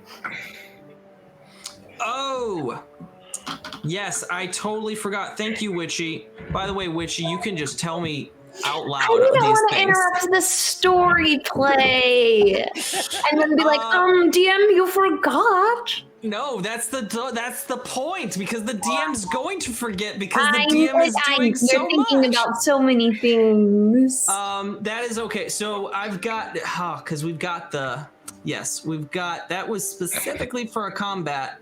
I still have that wild magic. I will fire that off. But yes, help me remember next time we hit, because it's specifically for a combat, and that would have, boy howdy, would that have changed some things. I feel bad about forgetting that, but that's what happens when you're the DM, and anyone who's been a DM knows that. We're still having a good time. Yeah. So as you're looking over the ground, you're not seeing any sign of traps whatsoever. You're just seeing the different funguses. You kind of note a bit of a path, like there's plenty of room to walk here, but it is very crowded and definitely a just kind of natural growth place. Do any of y'all know anything about nature? Plants grow. I'm pretty good at nature. It makes a mental note that his next hire is like a druid or a ranger. I'm pretty good at nature and other things. Knowledge is nice. I'd like to remind you that I'm more of a diplomat than anything. I mean, if anyone would like to roll in knowledge nature, they are more than welcome to. Yeah, I'm concerned about these I'll try. mushrooms. Can I eat them? I got a dirty 20. That's gonna be whatever I'm gonna roll. So a dirty 20 is very high. As you look around, you see just a number of different creatures, or not creatures, fungi. There's a wide variety here. You're able to identify that the yellow fungus, there's a yellow puffball and a weeping wig, which are used for multiple different alchemical brews, including you would, as having used the potion of rat control, would know that these are ingredients in those. I start picking them. Okay. You would also, as you're examining the room and the walls, you would notice that there are what look to be currently very peaceful giant fire beetles, but they seem to have been munching on these plants and it has changed their glow. You're looking around and you've already walked past a number of them. You just they were hidden kind of beneath things, but that is what the light source is. They currently seem to be very peaceful, just among enjoying the foliage at the moment on the walls and the ceiling. So they're glowing because they ate one of the mushrooms? So they always glow. Giant fire beetles always glow, but the hue is now purple because of the funguses that they have been eating. A la flamingos. Okay. Yes. Okay. I start picking. I relay the information to my friends, and I start picking them and putting them in my bag. Okay, so you start.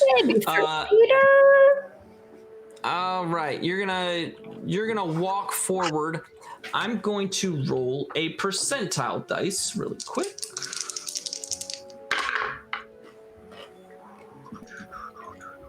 Why? Because of reasons. Damn. Yeah. I'm about to die. As you're walking through, and you start harvesting some of these creatures, or these plants. I was like, I don't want to touch the fire beetle. Yeah, you start harvesting fire beetles and just taking their legs. No. Roll a. Let's see. I'm going to. I don't think that will a 15 hit your AC, Witchy? No. No. So as you bend over, you see just a small tendril reach out. This very violet purpley tendril reaches out and just barely misses your hand as you're with a small knife carving a bit of fungus away. And as you look at it, you notice it to be this kind of violet fungus, and you see a few more of them now that you have honed in on this one in particular. You see a few more of them around the room. They cannot move because they are a fungus, right? They are slow if they move at all. But you see a few of them around the room. They're spread out, and you know that you would have to be very close to them to even be attacked. But that one missed you, and you're able to back up freely if you would like. Okay. Yes, I'm gonna do that with my mushrooms. I did get one, right? Or some. Yeah, you got. I'm gonna say that in your time. Really quick, roll a survival. Oh, I love it. 13. So you're able to get one of the yellow puffballs and one of the weeping wigs. Okay. So you got one of each. And party, please. Avoid the fungi over there and over there and over there and over there. They're slow, but they're scary. They're not fun guys. I see what you did there.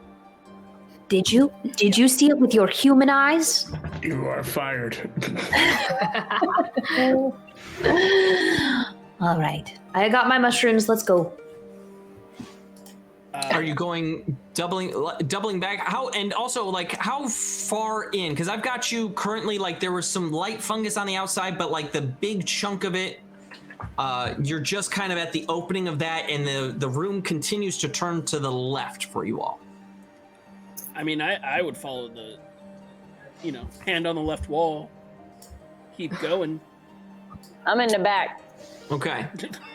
I'm gonna keep trying to pick mushrooms. So Merku continues to pick mushrooms. I will say, avoiding. It's a narrow hallway, and Merku was able to point out some of these violet funguses, and where to watch out for them. Ick, you'll see one at your feet as you kind of hug the left wall, so you can go a little more into the middle of the chamber. again, these things move slowly. So if you move quick enough as a group, you're able to skirt through the chamber without them being able to kind of slowly move into place to come after you. Yeah, I would avoid them. Okay. I don't want to taunt them. You don't want to taunt them? Okay. So as you continue going, the room curves around to the left. Merku is busy picking up things. Tano is glowing, giving off some light. As the room turns, and I'm kind of keeping you all in a line so that you can kind of point out, oh, there's a violet fungus. Watch out for that one. Move out of that way. As you kind of come around, you see that this does... It opens up into what looks like a pool of water is up ahead. Ick, you can only make out so much from the glow of Tano. But up ahead, you do see what looks to be a shallow pool of water. Okay, shallow. The water's not running into this or out of this, is it? No, it's just kind of sitting there. It looks like, honestly, it looks like some sort of pond that maybe occasionally there's a drip from the ceiling from a couple of rock formations. Okay. It just looks to be like this got to be a point in a cave where there wasn't enough airflow. You see that this water probably runs into the soil underneath your feet, feeding a lot of these funguses. It is the source for their life. I would like to poke the water with my femur. All right, you do that, and nothing really happens. Merku, you can roll me one more survival check while everyone's kind of looking at the water as you're gathering things. Ooh, 17. 17. You get 2 more yellow puffballs, and you get one more weeping wig in this time. I would like to walk over to that water and take the dust out of my bag and sprinkle it into the pool. Okay. You sprinkle another pinch, mark off another pinch of the dust. So you've used 2 now. No.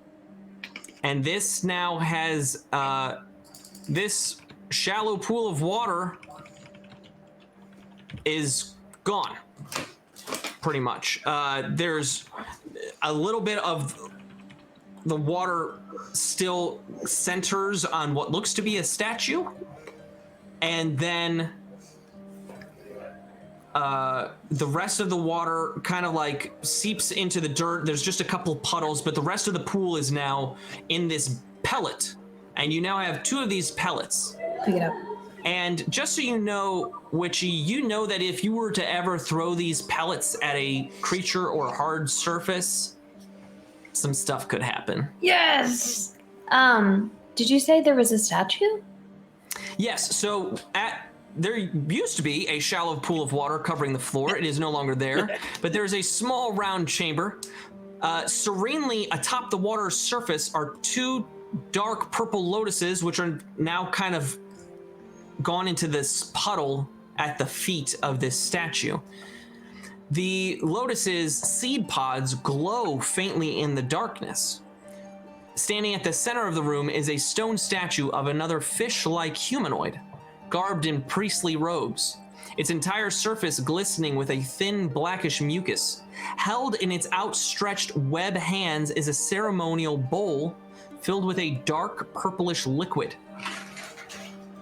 Now, Witchy, as you kind of step forward with this bead of water, you take 1 step down to pick it up. A primal thought just begins to throb in your head persistently. The thought coalesces into a message, a command growing more enticing and horrible with every repetition. It says, mix the blood, take the power. And so you have this ringing through your head at this moment. Why's it gotta be her? She'll do it. I tried to keep her busy for you. I'm gonna go over to the bowl and I'm gonna identify what's in the bowl, or try to. Okay. You walk over. There are these 2 flowers at your feet, and you go over. Are you using the? Or do you want to use an Arcana check at first? Sure. Okay. Roll an Arcana check. And you have your goggles too. 21. You rolled a 21. Okay. Oh you yeah. walk What did up. my goggles do again? Hold on. Goggles. They have Goggles of identify, object right? reading. They do have identify. Yeah, to them, yes. I will use that. And well, I'll do the Arcana check first. See what I learn. Gotcha.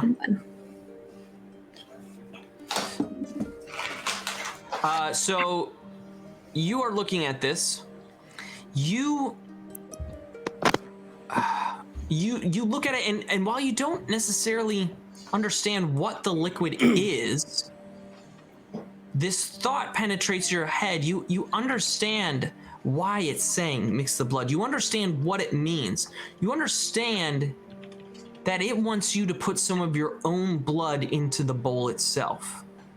The purplish liquid smells of blood, but it doesn't congeal in any way. Does it seem sinister? Does what seem sinister? The voice. Roll an insight check.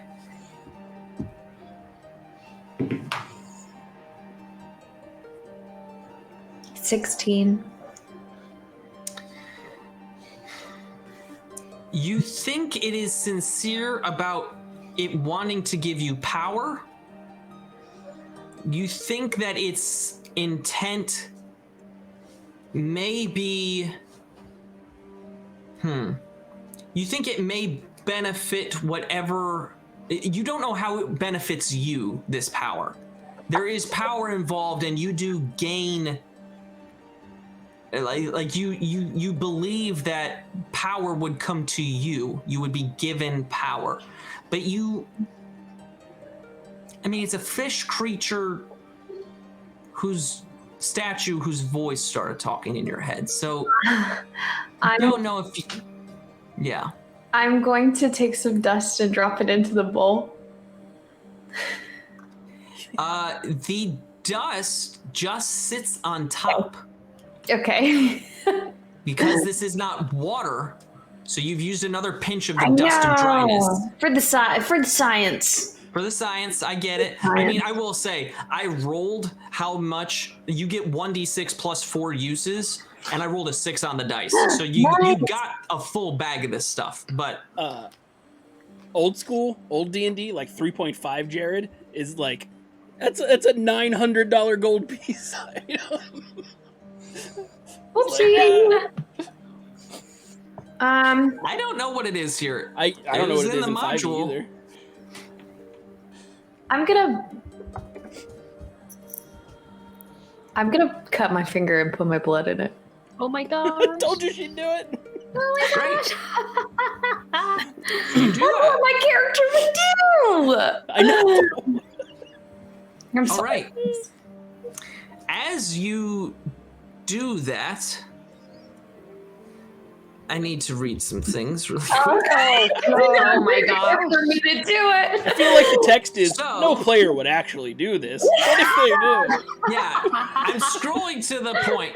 So your player wants their character to die. Can I cast a message and talk to her inside her head and say, "Stop it!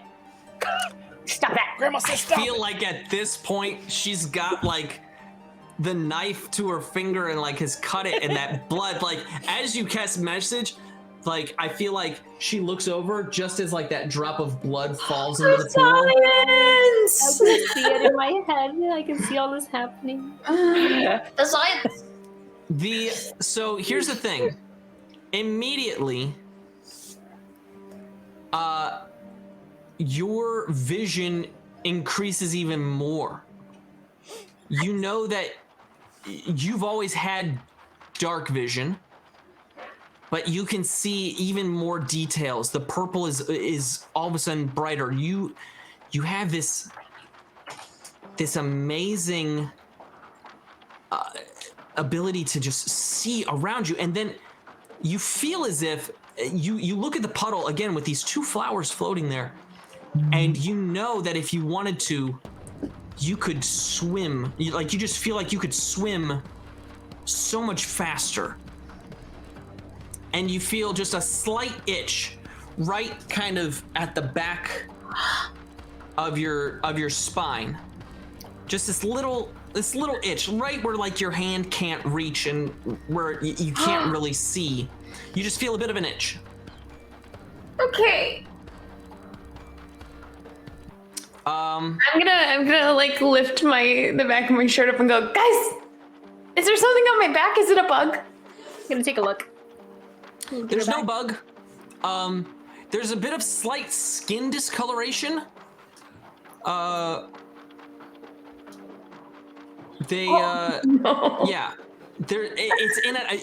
It's not very profound at the moment. Okay. But there's a slight shape to it. Merkel, it looks like you have a rash or something, like an allergic reaction. Does it happen to look like scales? Does it look like scales? It doesn't look like scales right now. I will. He said right now. You're fine. Yeah, you don't have to keep going. We got this. It's good. I like this. No, what it looks like, Glita, you're the one who went over and checked this out, right? Yeah. Roll a history check. I don't think my history is great. It's not. It's okay. Oh, 19 on the die for an 18. For an 8. Oh, you went down? She's not that bright, okay? She likes glitter and stuff. You feel like you can see a symbol, but then you're like, that's my eyes playing tricks on me. That's just the fall of the shadows and where the armor was resting. And no, I don't think that's, no. I mean, it just like a little bit of a rash, like irritation. You feel okay? I start feeling her forehead. I feel fine. I can see everything move in this room. I hear everything.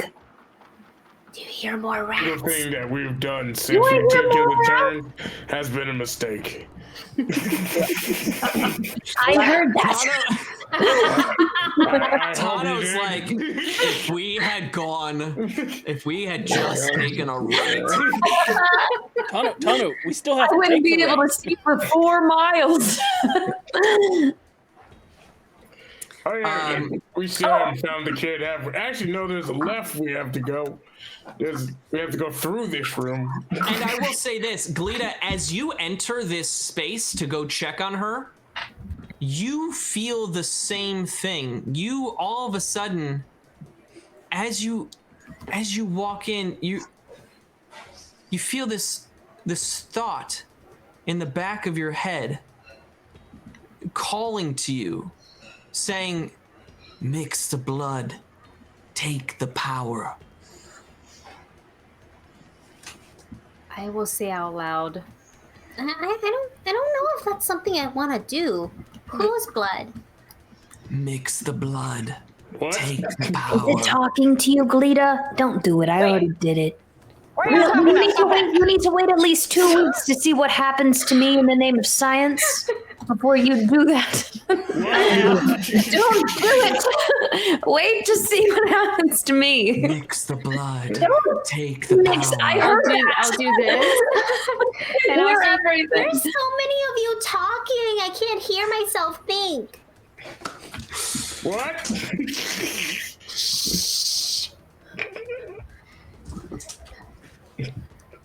Ick, I don't like this room anymore. There's a lot of noises. Well, why? Fries! Why did you put your blood in there? What do you mean? Why did I put my blood in there? We'd never know what happened if I didn't. I mean, I feel like I could have been okay not knowing. I could not live with that. I also haven't been kicked by a horse, but I don't think I want to know how that feels. Oh, it hurts. Oh, okay, good to know. Yeah, it does hurt. I got kicked by a horse to figure out what happened. I feel like that explains a lot. Fine. You said this thing's covered in like black ooze or something? Yeah. Can I poke it with the femur? Yeah, so as you step into this space, you hear this voice in the back of your head that says, mix the blood, take the power. I ain't doing that. And it's just this thought that keeps happening in the back of your mind. And as you poke this ooze, the femur comes into contact with it and then has some ooze on it.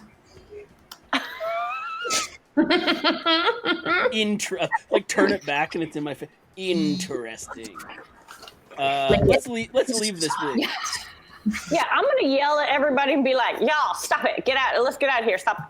No more blood! No more stuff! Let's get away from the ooze. This is all bad." This whole time that you're standing there, Glita and Ick, the voice is in your head. Mix the blood, take the power. I put my hands on their backs and I like walk them out, or if they will come with me, try and walk them out of the area. All right. Still doing this. I think we should just leave. Let's go find this boy and go home. You turn away from this statue with this puddle and these flowers and these voices in your head, and you walk back towards the fungus room. You I'm guessing meticulously weave your way, knowing the funguses that are there. I don't touch no fungus. Nope. And I'm gonna, you know what? I'm going to really quick. Here's what I'm gonna do. I'm gonna do something really quick before you all leave. Do it, I dare you. Do you? No. Do you dare me? No. No, don't do it. Do it to someone, not me. There goes the dice. Oh, okay.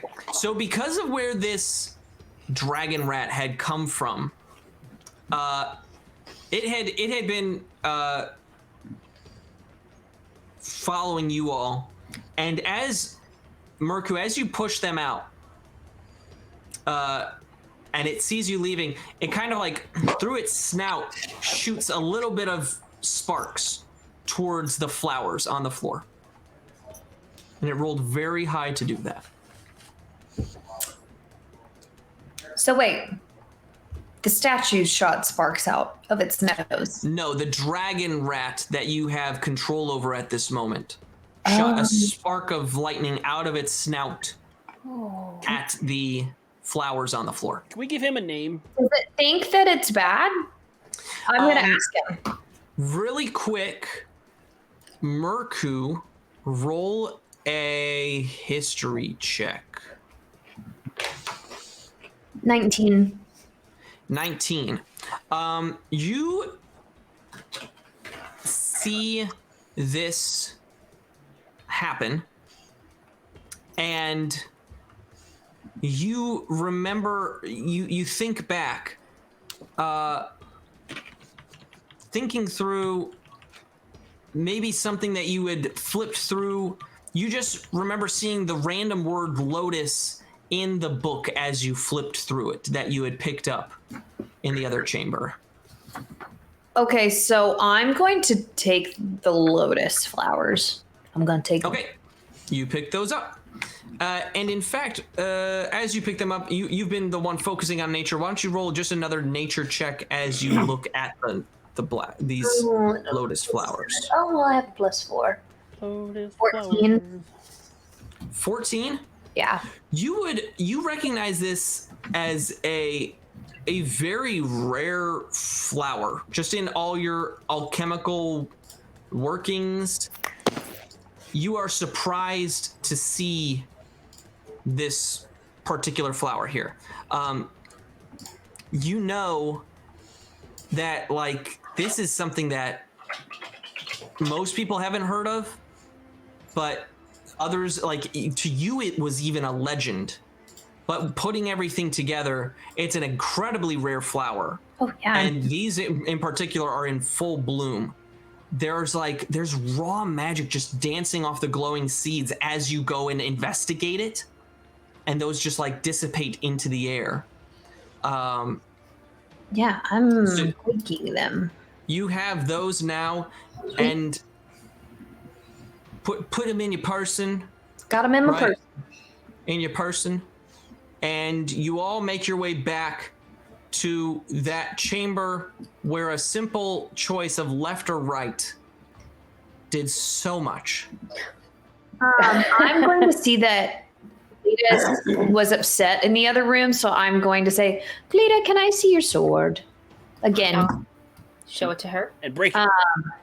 I'm going to take it, and I'm going to use one of my magical tinkerings to make it to where every time she hits something, a spark of glitter explodes. I love it so much. Okay. You've given her a glitter sword, which was almost broken earlier by an ooze. You all make your way into the main chamber. Are you wanting to go? Tano, have you started leading yet? Are you like, can we just go my way? I don't know, guys. I thought that area was great. No, yeah. We were just doing due diligence. Left is usually treasure, right is monster. Lead the way, Tono. Okay. Tano just turns around and starts to walk. I will say Tano has stopped glowing by this point, but light is a cantrip that I'm guessing Hasty Jane just recast on him. Yeah. I like my tontos glowing blue. I mean my tonos, not my tontos. Those are very different characters. I like them all to glow blue. So Tano has started leading the way. Got my crossbone out, my femur out. We're good. Yeah, crossbow and a femur. We got a dragon rat crawling by Merku, and Tano, you're coming up to what looks to be another intersection where you could turn right, and you get more of that musty, what's it called? It was just like a mildewy smell of fur coming from the right-hand side. I go towards it. You go towards it. As you turn the corner, the others following right behind you, you see ahead of you rows of long wooden tables hogging most of the space in a very filthy room. Dozens of metal cages sit atop the tables, most containing rats of all shapes and sizes. The air is filled with the sound of chittering and the foul smell of rat droppings. As you approach the entrance, a voice squeaks in your head. "Stay your weapons! Nibbles wishes to speak with you. Perhaps we can help each other out." And I think that is where we should leave it for the evening. I think that is a nice little cliffhanger. I think we've got some time to talk to the fans. You named him Nibbles. Oh, Nibbles. Yeah. Nibbles. That's all I want out of life. A rat named Nibbles. I gotta give that credit where credit is due once again. As we just kind of start wrapping up here, first off, thanks everyone for tuning in. It's been another wild night of gaming and fun. This great adventure. You call it an adventure. An adventure. Like it's a little adventure. It's a little adventure. Small. This little adventure, again, is published by Maniac Brews over on Drive-Thru RPG. They are the ones who came up with the amazing name of Nibbles. I'll even give you the full name that they came up with because of its genius. A little behind the scenes, it's not going to be brought up otherwise, but you all need to know that they named the character Nibbles Brains Pinkerton. I think they're fans of Animaniacs. And but yeah, go check them out because again, I couldn't have done any of this fun without their help and all their hard work.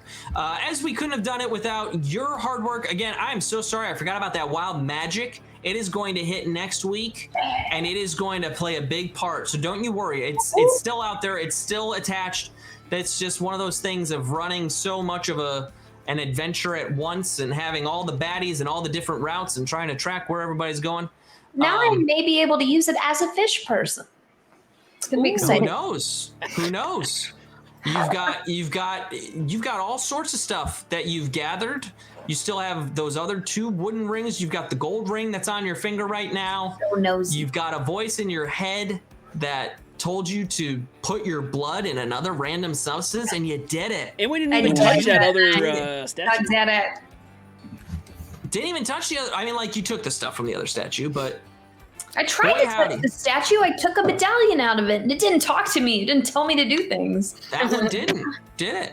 It's almost like you were at some sort of weird altar of forbidden power. Stole its stuff. You just took it. I just took all its items. You just took it. Before we get going, again, I want to make sure that everyone can find everyone throughout the week. So, Wendy, what are you up to this week? Where can people find you on socials and all that? You can find me on Twitter and Instagram at Wendy Lee Zaney. You can find me on YouTube at The Movie Couple. The podcast is Geek and Glitter, available wherever you download podcasts and where we talk about a bunch of nerdy stuff, geek fashion, and all of that. And live streaming at The Movie Couple on the YouTube channel, talking nerdy stuff, Falcon the Winter Soldier on Saturday, 2 p.m. PT. Ooh. Very fun. We're on the Real Gobshites channel right now. Jared, is there anything else they should check out? Tomorrow night, over on the DAT Network, we've got Kids on Bikes, our penultimate episode of the season. We've been doing a little alien body swap adventure over there. What else we got? Saturday, there's a rerun. We're calling re-rolls over on Here Be Dragons D&D. With Nathan and myself. If you like some 5e action, especially if you like a certain Ted from a Bill and Ted combo, you'll enjoy that. And then, you're just here all over the place. My name, everywhere. Cool. Witchy, you finally made it to Florida. I'm in Florida, Florida. It's sunshiny here. Actually, it's been raining the whole time, but it's been a good time. Where can we find you? You can find me at many iterations of Witchy Brew on the internet. Witchy Brew on Twitch, Witchy.brew on Instagram, Witchy Brew on Twitter with 2 W's. I am not doing anything super exciting right now except for this beautiful show and also podcast Bad Rooms Rising, which we're doing our next episode soon. Hopefully with the start streaming coming up. So once I set my computer up, I'm using my roommate's stream room right now. So there you go. Soon and very soon. Jessica, where can we find you? Hey, Jane. I'm pretty much everywhere. I'm Jessabessa1, just the number 1 afterwards. I do play a D&D game on Monday nights, but we don't do it live. So if you just want to FaceTime me, record it and watch while you play. Yeah, you can just FaceTime me and I'll do that. FaceTime her and then Venmo the DM to have random stuff happen to her. Just in my life for anything. That's just what we're doing right now. There you go. Just find Jessica's Venmo. You can Venmo her, and wild magic will occur in her everyday life. Perfect. And Lamar the Con Guy. I didn't tell you lots of lasses. My name's Lamar the Con Guy. You can find me on Instagram, Twitter, all of Lamar the Con Guy, or go to my link tree, link.ee/Lamar the Con Guy. I stream every Monday on Sober RPG, playing Vampire Masquerade. I'm here every Wednesday on the Real God Shots playing my Lexidon Pilot Cleric. And it's my birthday soon. Yay! We celebrate next week. Yeah, we celebrating that birthday next week. That's why we got head props for our body. Yeah. Is that why Discord's been blown up? Yep. Oh my god. And head prop options. Anyway, that's about it. And I have to poop soon. Good luck. Good luck, buddy. Well, I think we gotta get out of here, I guess. You're insane. It's 9 o'clock on the button. pretty much, I think we did it. That is our stream. I hope you've had a very fun time. If you missed any of it, check out the video on demand. We'll be back next week to see if these crazies can survive this next breeding chamber of a room in this dungeon. Yeah, you look, I started it. I didn't know where it was going. I just kind of kept going, and then it happened. So, here we go. Thank you for tuning in. Goodbye, everybody. Going raiding. Yeah, get us on that raid.